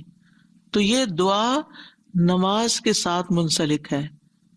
لیکن اگر عورت نماز نہیں پڑھنے کی حالت میں، پیریڈز کے دن ہے، یعنی جس کے لیے نماز ادا کرنا ممکن نہیں، مثلا آپ ٹریول کر رہے ہیں، آپ کے وضو کی بھی گنجائش نہیں، کچھ نہیں، کوئی ایسی چیز آ گئی جس میں آپ کو فیصلہ کرنا ہے، آپ دیر اینڈ دین بیٹھ کر استخارے کی دعا پڑھ لیتے ہیں کہ نماز پڑھنے کا موقع نہیں ہے، کوئی جگہ نہیں ہے، راستے میں بازار میں کچھ خریدنا چاہ رہے ہیں اور آپ کو یہ ہے کہ ابھی اسی چکر میں ہی میں یہ خرید کے لے جاؤں. آپ کو مثلاً اپنی بیڈ چاہیے، آپ کسی دکان میں چلے جاتے ہیں، کسی مال میں چلے جاتے ہیں، آپ کو کوئی چیز پسند آ جاتی لیکن آپ سوچتے ہیں پتہ نہیں اب میرے ہسبینڈ کو پسند آئے گی یا نہیں، تو میں اب کیا کروں کہ نہ کروں، اور وہاں اب کھڑے ہو کے نماز بھی پڑھنے کی جگہ نہیں، تو آپ کیا کر سکتے ہیں؟ ایٹ لیسٹ اگر آپ کے لیے دوبارہ آنا ممکن نہیں اور اسی وقت زیادہ کنوینئنٹ ہے کہ کچھ اور چیزیں بھی ہیں انہی کے ساتھ ٹرانسپورٹ ہو جائے گی، یہ چیز بھی تو استخارے کی کم از کم دعا پڑھ کر آپ خریدیں۔ امام نووی فرماتے ہیں اگر وہ نماز پڑھنے سے معذور ہو تو صرف استخارے کی دعا کر لے۔ سوال یہ پیدا ہوتا ہے کہ نماز استخارہ میں کون سی صورتیں پڑھنی چاہیے؟ کوئی صورت مخصوص نہیں ہے، کوئی بھی صورت پڑھ سکتے ہیں، لیکن میں عام طور پر الم نشرح لک صدرک، یعنی دل کے اطمینان کے لیے وہ ایک تھوڑا سا کنیکشن بنتا ہے تو وہ پڑھ لیتی ہوں، لیکن کوئی ضروری نہیں ہے، اس کے لیے خاص نہیں ہے، آپ کی اپنی چوائس ہے، جو بھی پڑھے۔ پھر اسی طرح یہ ہے کہ لوگوں کا یہ بھی سوال ہوتا ہے کہ کیا استخارے کا کوئی وقت مقرر ہے کہ اس وقت ہی استخارہ کیا جائے؟ ایسا کچھ بھی نہیں ہے، جب کسی کام کا ارادہ کریں، ارادہ اسی وقت استخارہ کر سکتے ہیں، یعنی جائز کام ہے تو آپ فوراً ہی استخارہ کر لیں، کیونکہ نبی صلی اللہ علیہ وسلم کا فرمان ہے اذا ہم، جب کوئی ارادہ یا پختہ عزم کرے کہ میں کرنے لگا ہوں تو اس وقت استخارہ کر لیں۔ ممنوع اوقات میں نماز استخارہ نہ پڑھیں۔ ممنوع اوقات کون سے ہوتے ہیں؟ جیسے فجر کی نماز پڑھنے سے لے کر سورج کے طلوع ہونے کے بعد اونچا ہونے تک، ٹھیک ہے، یا عصر کی نماز پڑھنے کے بعد مغرب تک۔ آپ نے نماز پڑھ لی اول وقت میں، اب مغرب تک نہیں پڑھے، مغرب کے بعد آپ نفل پڑھ لیں۔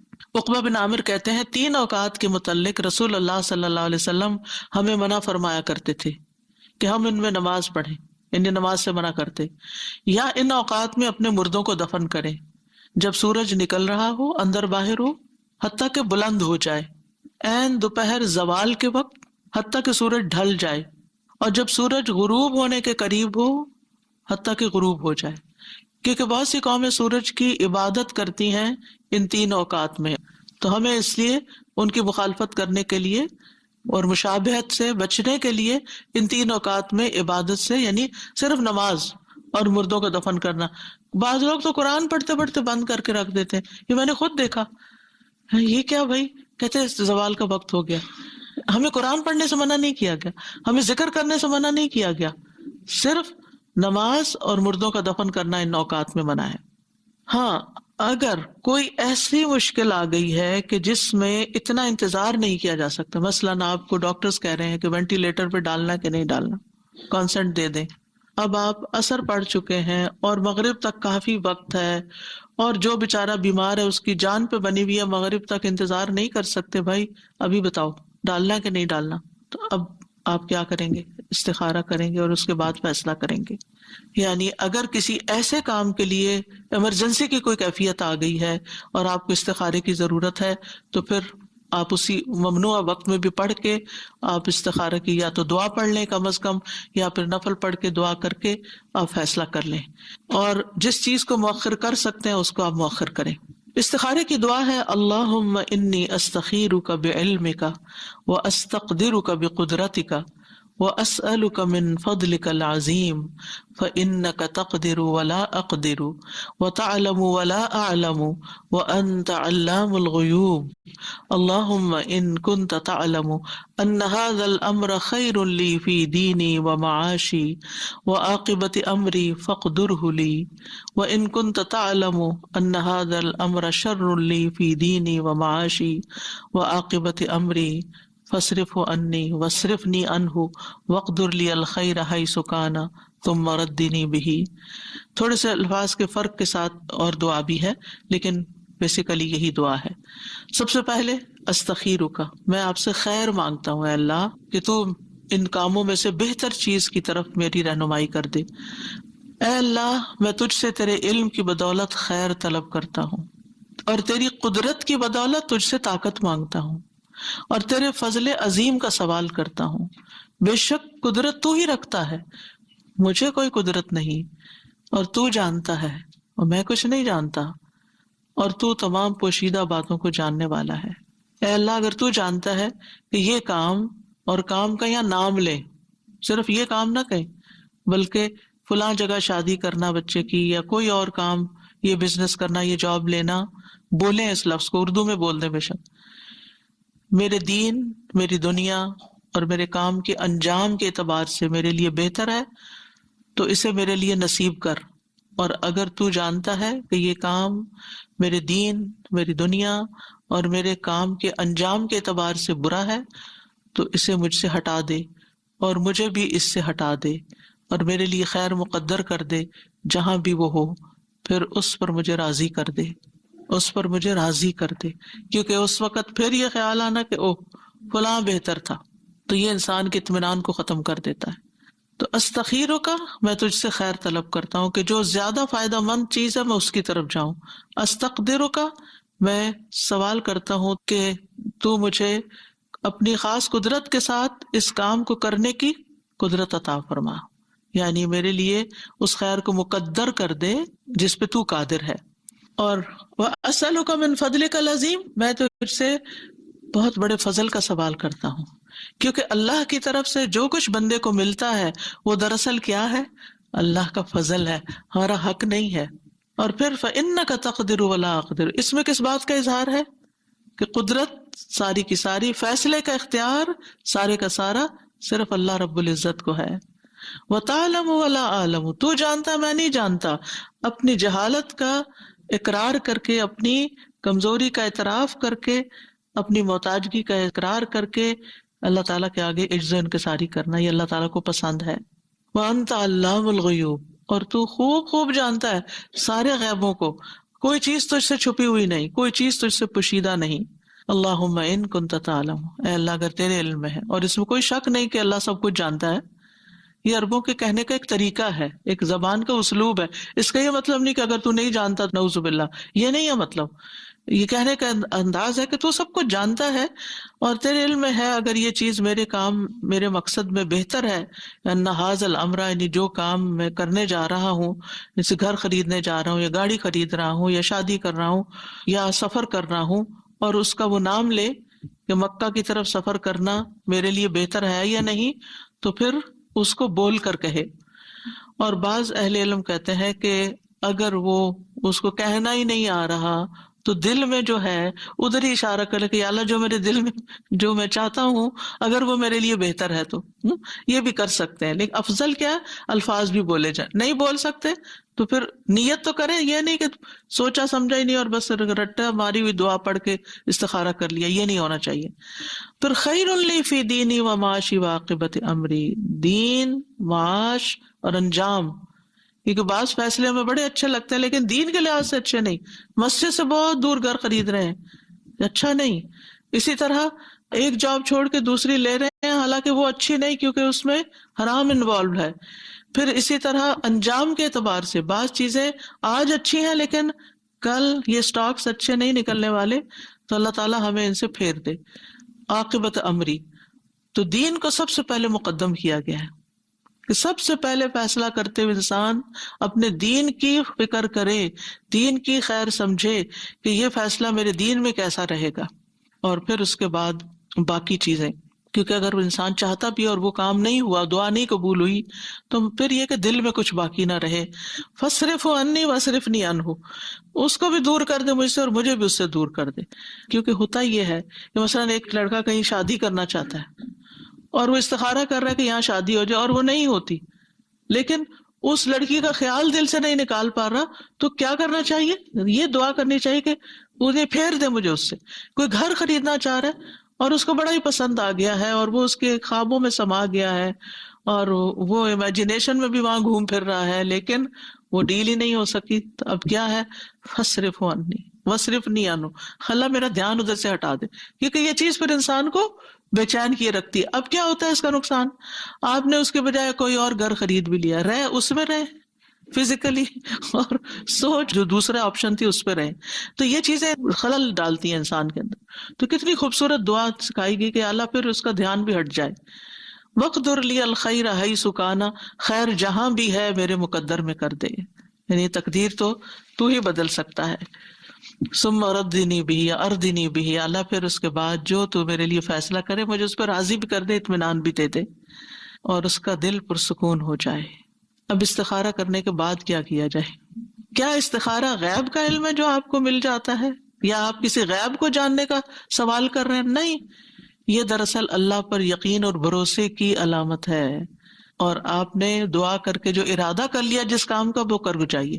فَإِذَا عَزَمْتَ فَتَوَكَّلْ عَلَى اللَّهِ إِنَّ اللَّهَ يُحِبُّ الْمُتَوَكِّلِينَ، جب آپ کسی کام کا پختہ ارادہ کر لیں تو اللہ پہ بھروسہ کریں اور کام شروع کر دیں، کیونکہ اللہ تعالیٰ توکل کرنے والوں کو پسند کرتا ہے. اب استخارے کا جواب کیسے معلوم ہوگا؟ وہ کام آسان ہو جائے گا جو آپ کرنا چاہ رہے ہیں، وہ آپ کے لیے رستہ بن جائے گا. شر ہو تو اللہ تعالیٰ پھیر دے گا. تو اس کام میں آسانی آنا اور اس کام کے ہوتے چلے جانا، یہ اس کی بہتری کی علامت ہے. اور اگر کوئی رکاوٹ آ گئی ہے تو اس کا مطلب وہ ٹھیک نہیں. ویسے کسی نے شادی کے لیے استخارہ کیا اور اس کے بعد رشتہ ہی ٹوٹ گیا، جو تھوڑی بہت بات چل رہی تھی وہ بھی ختم ہو گئی، تو سوچا جائے کہ اسی میں کوئی بھلائی ہوگی، اسی میں بہتری ہوگی، شیطانی وسوسوں کا شکار نہ ہو انسان. اور استخارے کے بعد جس کام پر شرح صدر ہو وہ کر لیا جائے. مثلا 2 کام ہے اور ان میں سے ایک پر ذرا دل کا اطمینان ہو رہا تو اس طرف آپ چلے جائیں.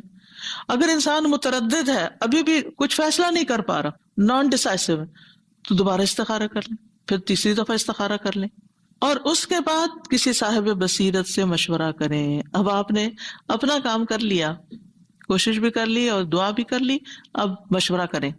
مشورے کے بعد جو چیز آپ کو بہتر لگے پھر وہ کر جائیں. یاد رکھیے استخارے کا تعلق خواب سے نہیں. ایک رات میں انسان 3 4 خوابیں دیکھتا ہے، اس میں سے کس کو آپ کہیں گے استخارے کا جواب ہے؟ تو خوابوں پہ مت جائیں. ٹھیک ہے، مبشرات ہیں، خوشخبریاں ہوتی ہیں. اگر آپ نے استخارہ بھی کیا ہوا تھا اور آپ کو کوئی اچھی سی خواب آ گئی تو آپ اس سے ایک اچھا شگون لے سکتے ہیں کہ انشاءاللہ اچھا ہوگا، اچھی چیز دیکھی ہے. لیکن یہ کوئی حتمی بات نہیں ہے. یعنی بعض لوگ کہتے ہیں ہم نے استخارہ کیا، ہمیں خواب بھی بہت اچھا ہے لیکن نتیجہ اچھا نہیں آیا. یاد رکھیے شرعی احکامات کی بنیاد خوابوں پر نہیں رکھی جاتی. جب بھی استخارہ کرے تو توکل کریں، جب ارادہ کرے تو پیش قدمی کریں. بعض اوقات انسان استخارے کے ساتھ اس کی اپنی خواہش بھی بیچ میں شامل ہو جاتی ہے، جو اس کے دل کی خوشی ہوتی ہے کوئی یا مرضی ہوتی ہے وہ بھی بیچ میں آ جاتی ہے. تو اس میں یہ ہے کہ استخارے سے پہلے جس کام کا شرح صدر ہو چکا ہے اور اس میں انسان کی طاقت اور خواہش کا دخل ہے، یعنی خواہش بیچ میں شامل ہے، تو پھر وہ کام نہ کرے کہ اصل میں تو آپ کی خواہش ہے جو کروا رہی ہے. پھر اسی طرح استخارہ کرنے سے پہلے اپنے دل کو خالی کریں، یعنی جو آپ کی کسی چیز کی طرف انکلینیشن ہے اس کو پہلے ہٹائیں. ایک رشتہ ماں باپ بتا رہے ہیں اور ایک آپ نے خود پسند کیا ہوا ہے، تو آپ دونوں کو پہلے دل سے نکالیں، پھر دعا کریں، پھر اس کے بعد فیصلہ کریں مشورے کے بعد. اور پھر اسی طرح یہ ہے کہ کیا استخارہ ایک سے زیادہ بار کیا جا سکتا ہے؟ جی ہاں، ایک سے زیادہ بار بھی کرنا درست ہے. کیا کسی دوسرے کی طرف سے استخارہ کیا جا سکتا ہے؟ یعنی اصل میں تو استخارہ اسی کے لیے ہے جس کو کوئی کام درپیش ہے، لیکن کیونکہ رسول اللہ صلی اللہ علیہ وسلم نے فرمایا جب تم میں سے کوئی آدمی کسی کام کا ارادہ کرے تو 2 رکعت ادا کرے، تو جو کرے ارادہ وہی کرے. ٹھیک ہے. اب جیسے شادی کا معاملہ نا، بچے کی شادی ہے تو بچہ خود بھی لازمن کرے اور آپ بھی کر لے کہ کیا میں بچے کے لیے فیصلہ کر لوں. تو اس صورت میں آپ اس کی طرف سے نہیں کر رہے، آپ اپنے ڈیسیژن کے اعتبار سے کر رہے ہیں کہ میں یہ ڈیسیژن لوں کہ نہیں، اور بچہ اپنی طرف سے کرے کہ کیا یہ رشتہ میرے حق میں بہتر ہے کہ نہیں. کیونکہ آپ دیکھیے کہ آپ کے حصے کی نماز کوئی دوسرا نہیں پڑھ سکتا، روزہ کوئی رکھ لے گا، صدقہ کوئی آپ کی طرف سے کر دے گا، حج عمرہ بھی کوئی آپ کی طرف سے کر دے گا، لیکن نماز کوئی آپ کے لیے نہیں پڑھ سکتا. اس لیے یہ استخارے کروانے کا سلسلہ ختم کر دیں. یہ بہت رواج عام ہو گیا، وہ فلاں بزرگ سے استخارہ کروا لیا، تم میرے لیے کر دو، فلانا کر دو. بھئی کوئی آپ کی نماز نہیں پڑھ سکتا، آپ کو خود اپنے لیے نماز پڑھ کے دعا کرنی ہے. مثلا یہ تو نہیں ہو سکتا 2 لوگ مسجد میں آئے، ایک کہتا میں ذرا بیٹھ رہا ہوں، میں تھک گیا ہوں، میری تحیت المسجد تم پڑھ دو. کوئی اور آپ کے لیے کیسے پڑھ سکتا ہے؟ پھر استخارے کے لیے کسی کاہن نجومی کے پاس نہیں جانا چاہیے، کیونکہ جو ایسا کرے گویا اس نے محمد صلی اللہ علیہ وسلم پر نازل ہونے والی شریعت سے کفر کیا. اچھا بات بھی ہے کہ استخارہ بھی کیا، مشورہ بھی کیا اور شادی کی، بعد میں طلاق ہو گئی، کاروبار کیا، نقصان ہو گیا. اب ہم سمجھ رہے ہیں ہمارا تو بڑا نقصان ہے، یہ تو استخارہ ہی ٹھیک نہیں نکلا. اس طرح کی باتیں کرتے ہیں نا، استخارہ ٹھیک نہیں، وہ استخارے میں کوئی خرابی نہیں تھی. بات یہ ہے کہ یہ طلاق ہونا ہی تمہارے حق میں بہتر تھا اور تمہیں اللہ تعالیٰ نے اس رستے سے گزارا، یہ تمہیں کچھ سکھانے کے لیے تھا. بعض اوقات انسان کی زندگی اسٹیگنٹ ہوتی ہے نا، اس کو ہوش نہیں آتی، سمجھ نہیں آتی، اس کی زندگی میں کوئی ایسا شخص آتا ہے جو اس کو خوب ستاتا ہے، اس کو انسان بنا دیتا ہے اور پھر وہ چلا جاتا ہے سبق سکھا کے. یہ صرف ایک سناریو. اسی طرح کوئی کاروبار آپ نے کیا، شروع میں اچھا رہا اور پھر اس کے بعد آپ کو مسئلہ آپ کہتے میں تو استخارہ کیا تھا. بھی ہو سکتا ہے اس میں کوئی ایسا ایلیمنٹ شامل ہو گیا ہو کہ اللہ تعالیٰ نہیں چاہتا اس کی وجہ سے آپ کی آخرت خراب ہو. پھر کیا ہوا؟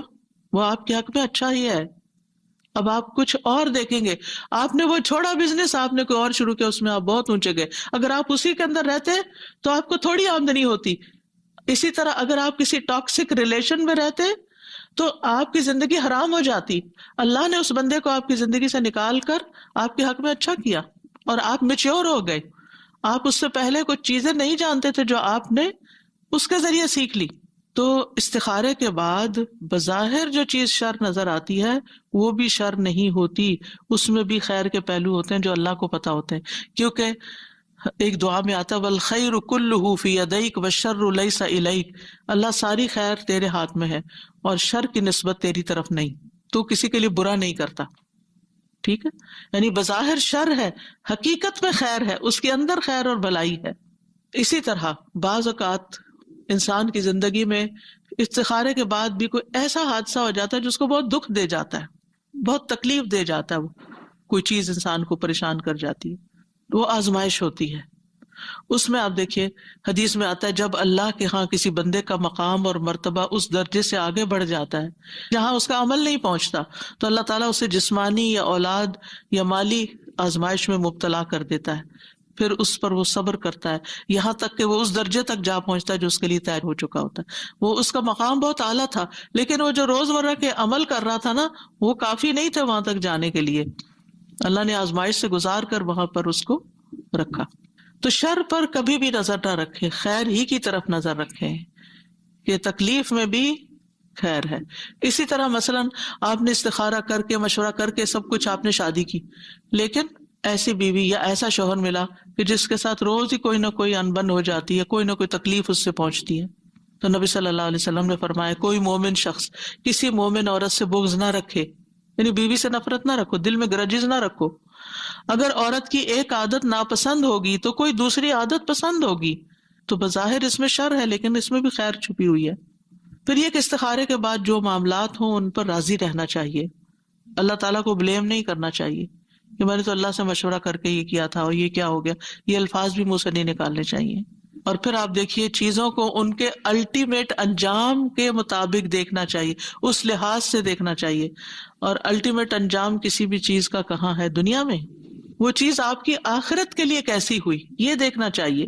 حدیث میں آتا ہے دنیا کی لذت آخرت کی کڑواہٹ ہے اور دنیا کی تلخی آخرت کی لذت ہے.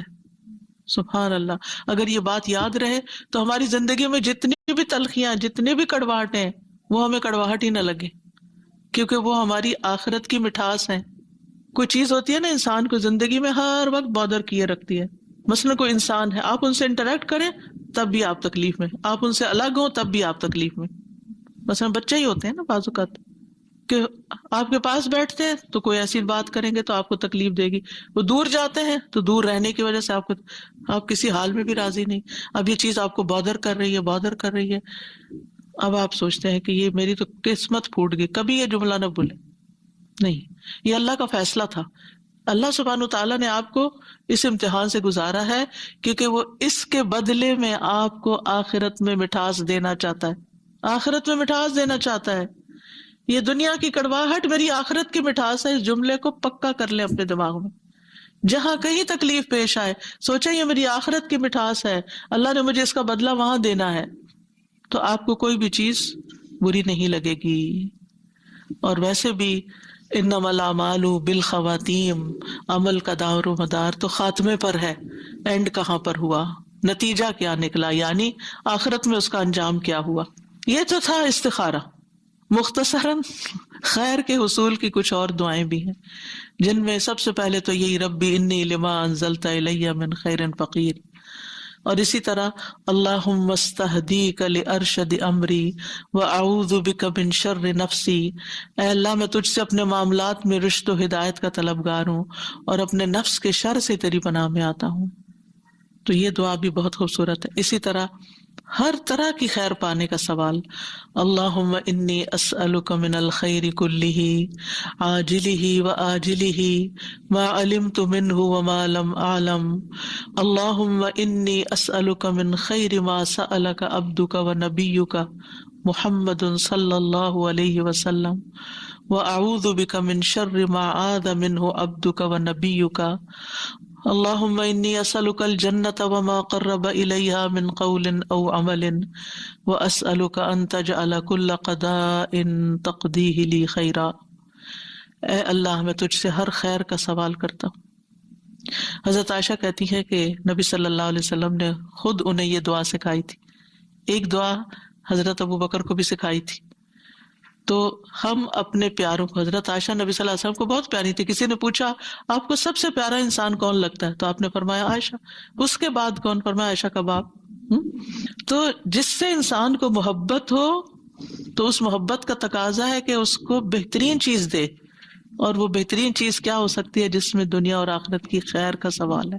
جو یہ دعا آپ نے حضرت عائشہ کو سکھائی، تو اپنے بچوں کو بھی یہ دعا سکھانی چاہیے، اپنے پیاروں کو سکھانی چاہیے کہ اے اللہ میں تجھ سے ہر خیر کا سوال کرتا ہوں، ہر خیر کا، خواہ وہ فوری ہو یا تاخیر سے ہو، خواہ میں اسے جانتا ہوں یا میں جانتا نہیں، میں تو خیر مانگ رہا ہوں.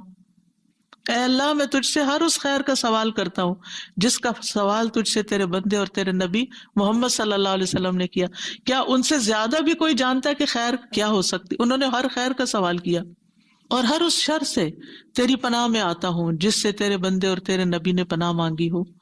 اے اللہ میں تجھ سے جنت اور اس کے قریب کر دینے والے ہر قول اور عمل کا سوال کرتا ہوں، اور جہنم اور اس کے قریب کرنے والے ہر قول اور عمل سے تیری پناہ مانگتا ہوں.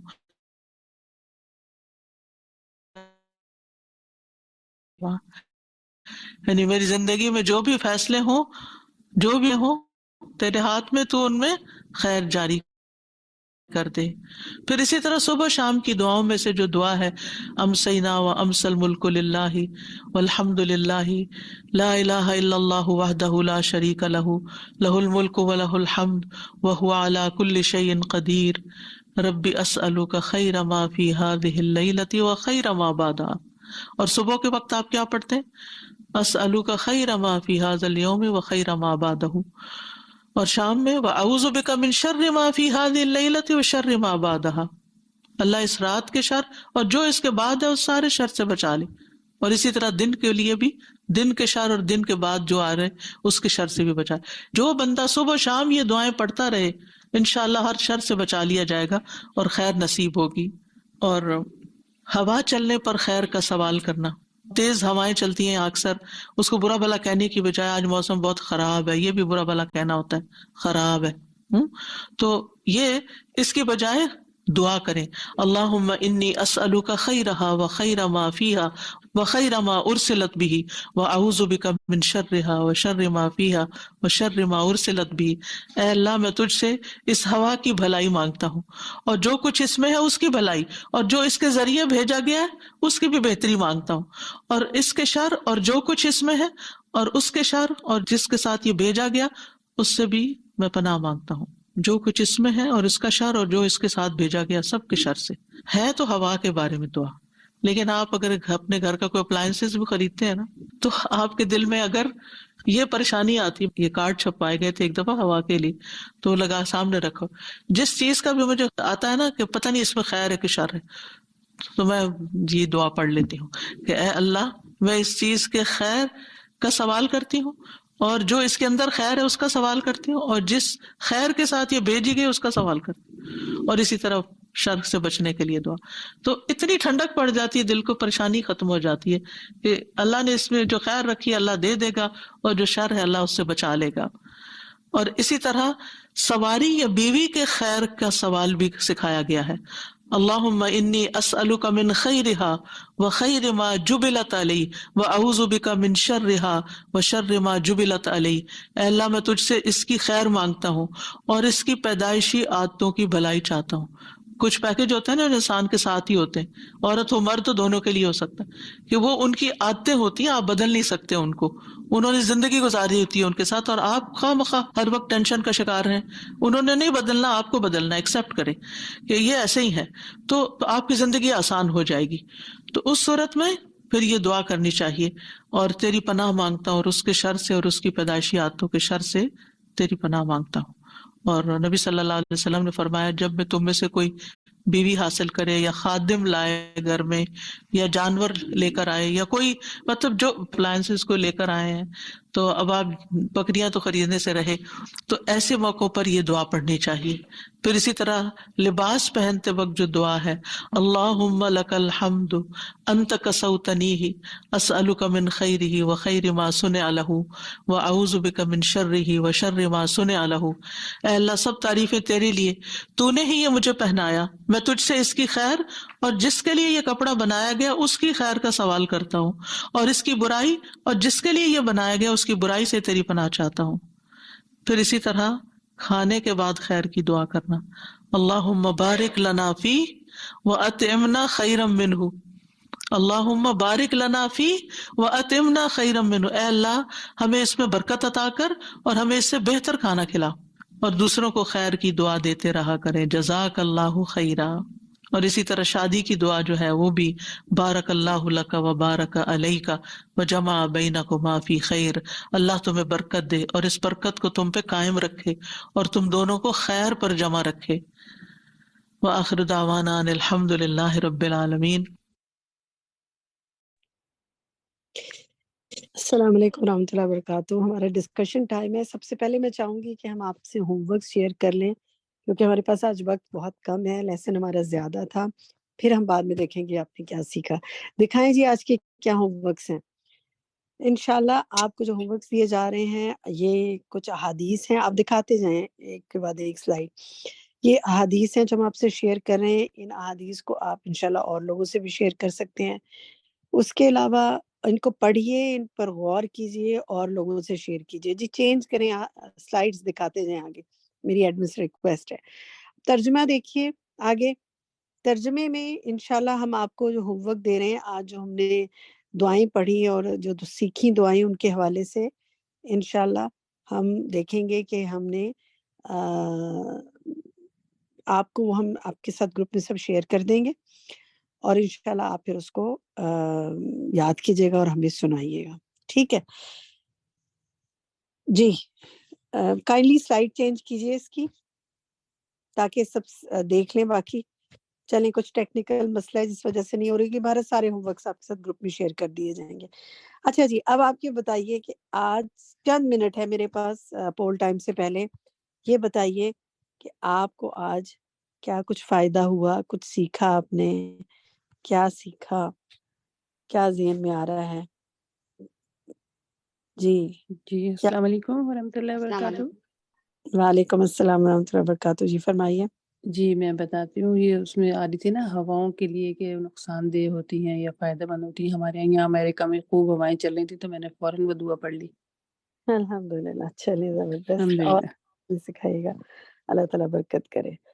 جی سمیہ آپ کیا کہنا چاہتی ہیں؟ السلام علیکم.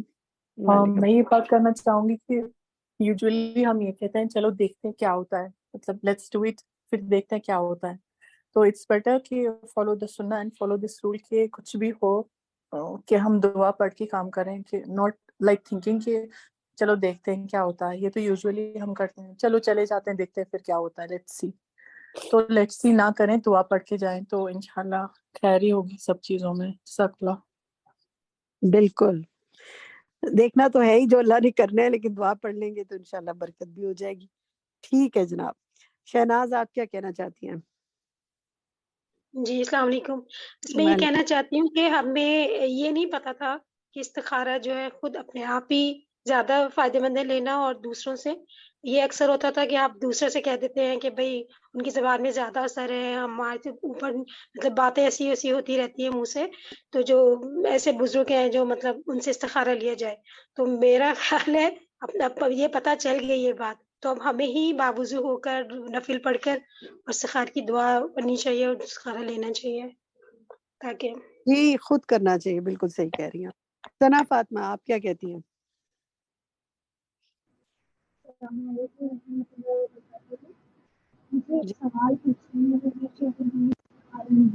ثنا آپ کی آواز مجھے بالکل کلیئر نہیں آ رہی. آپ کا شاید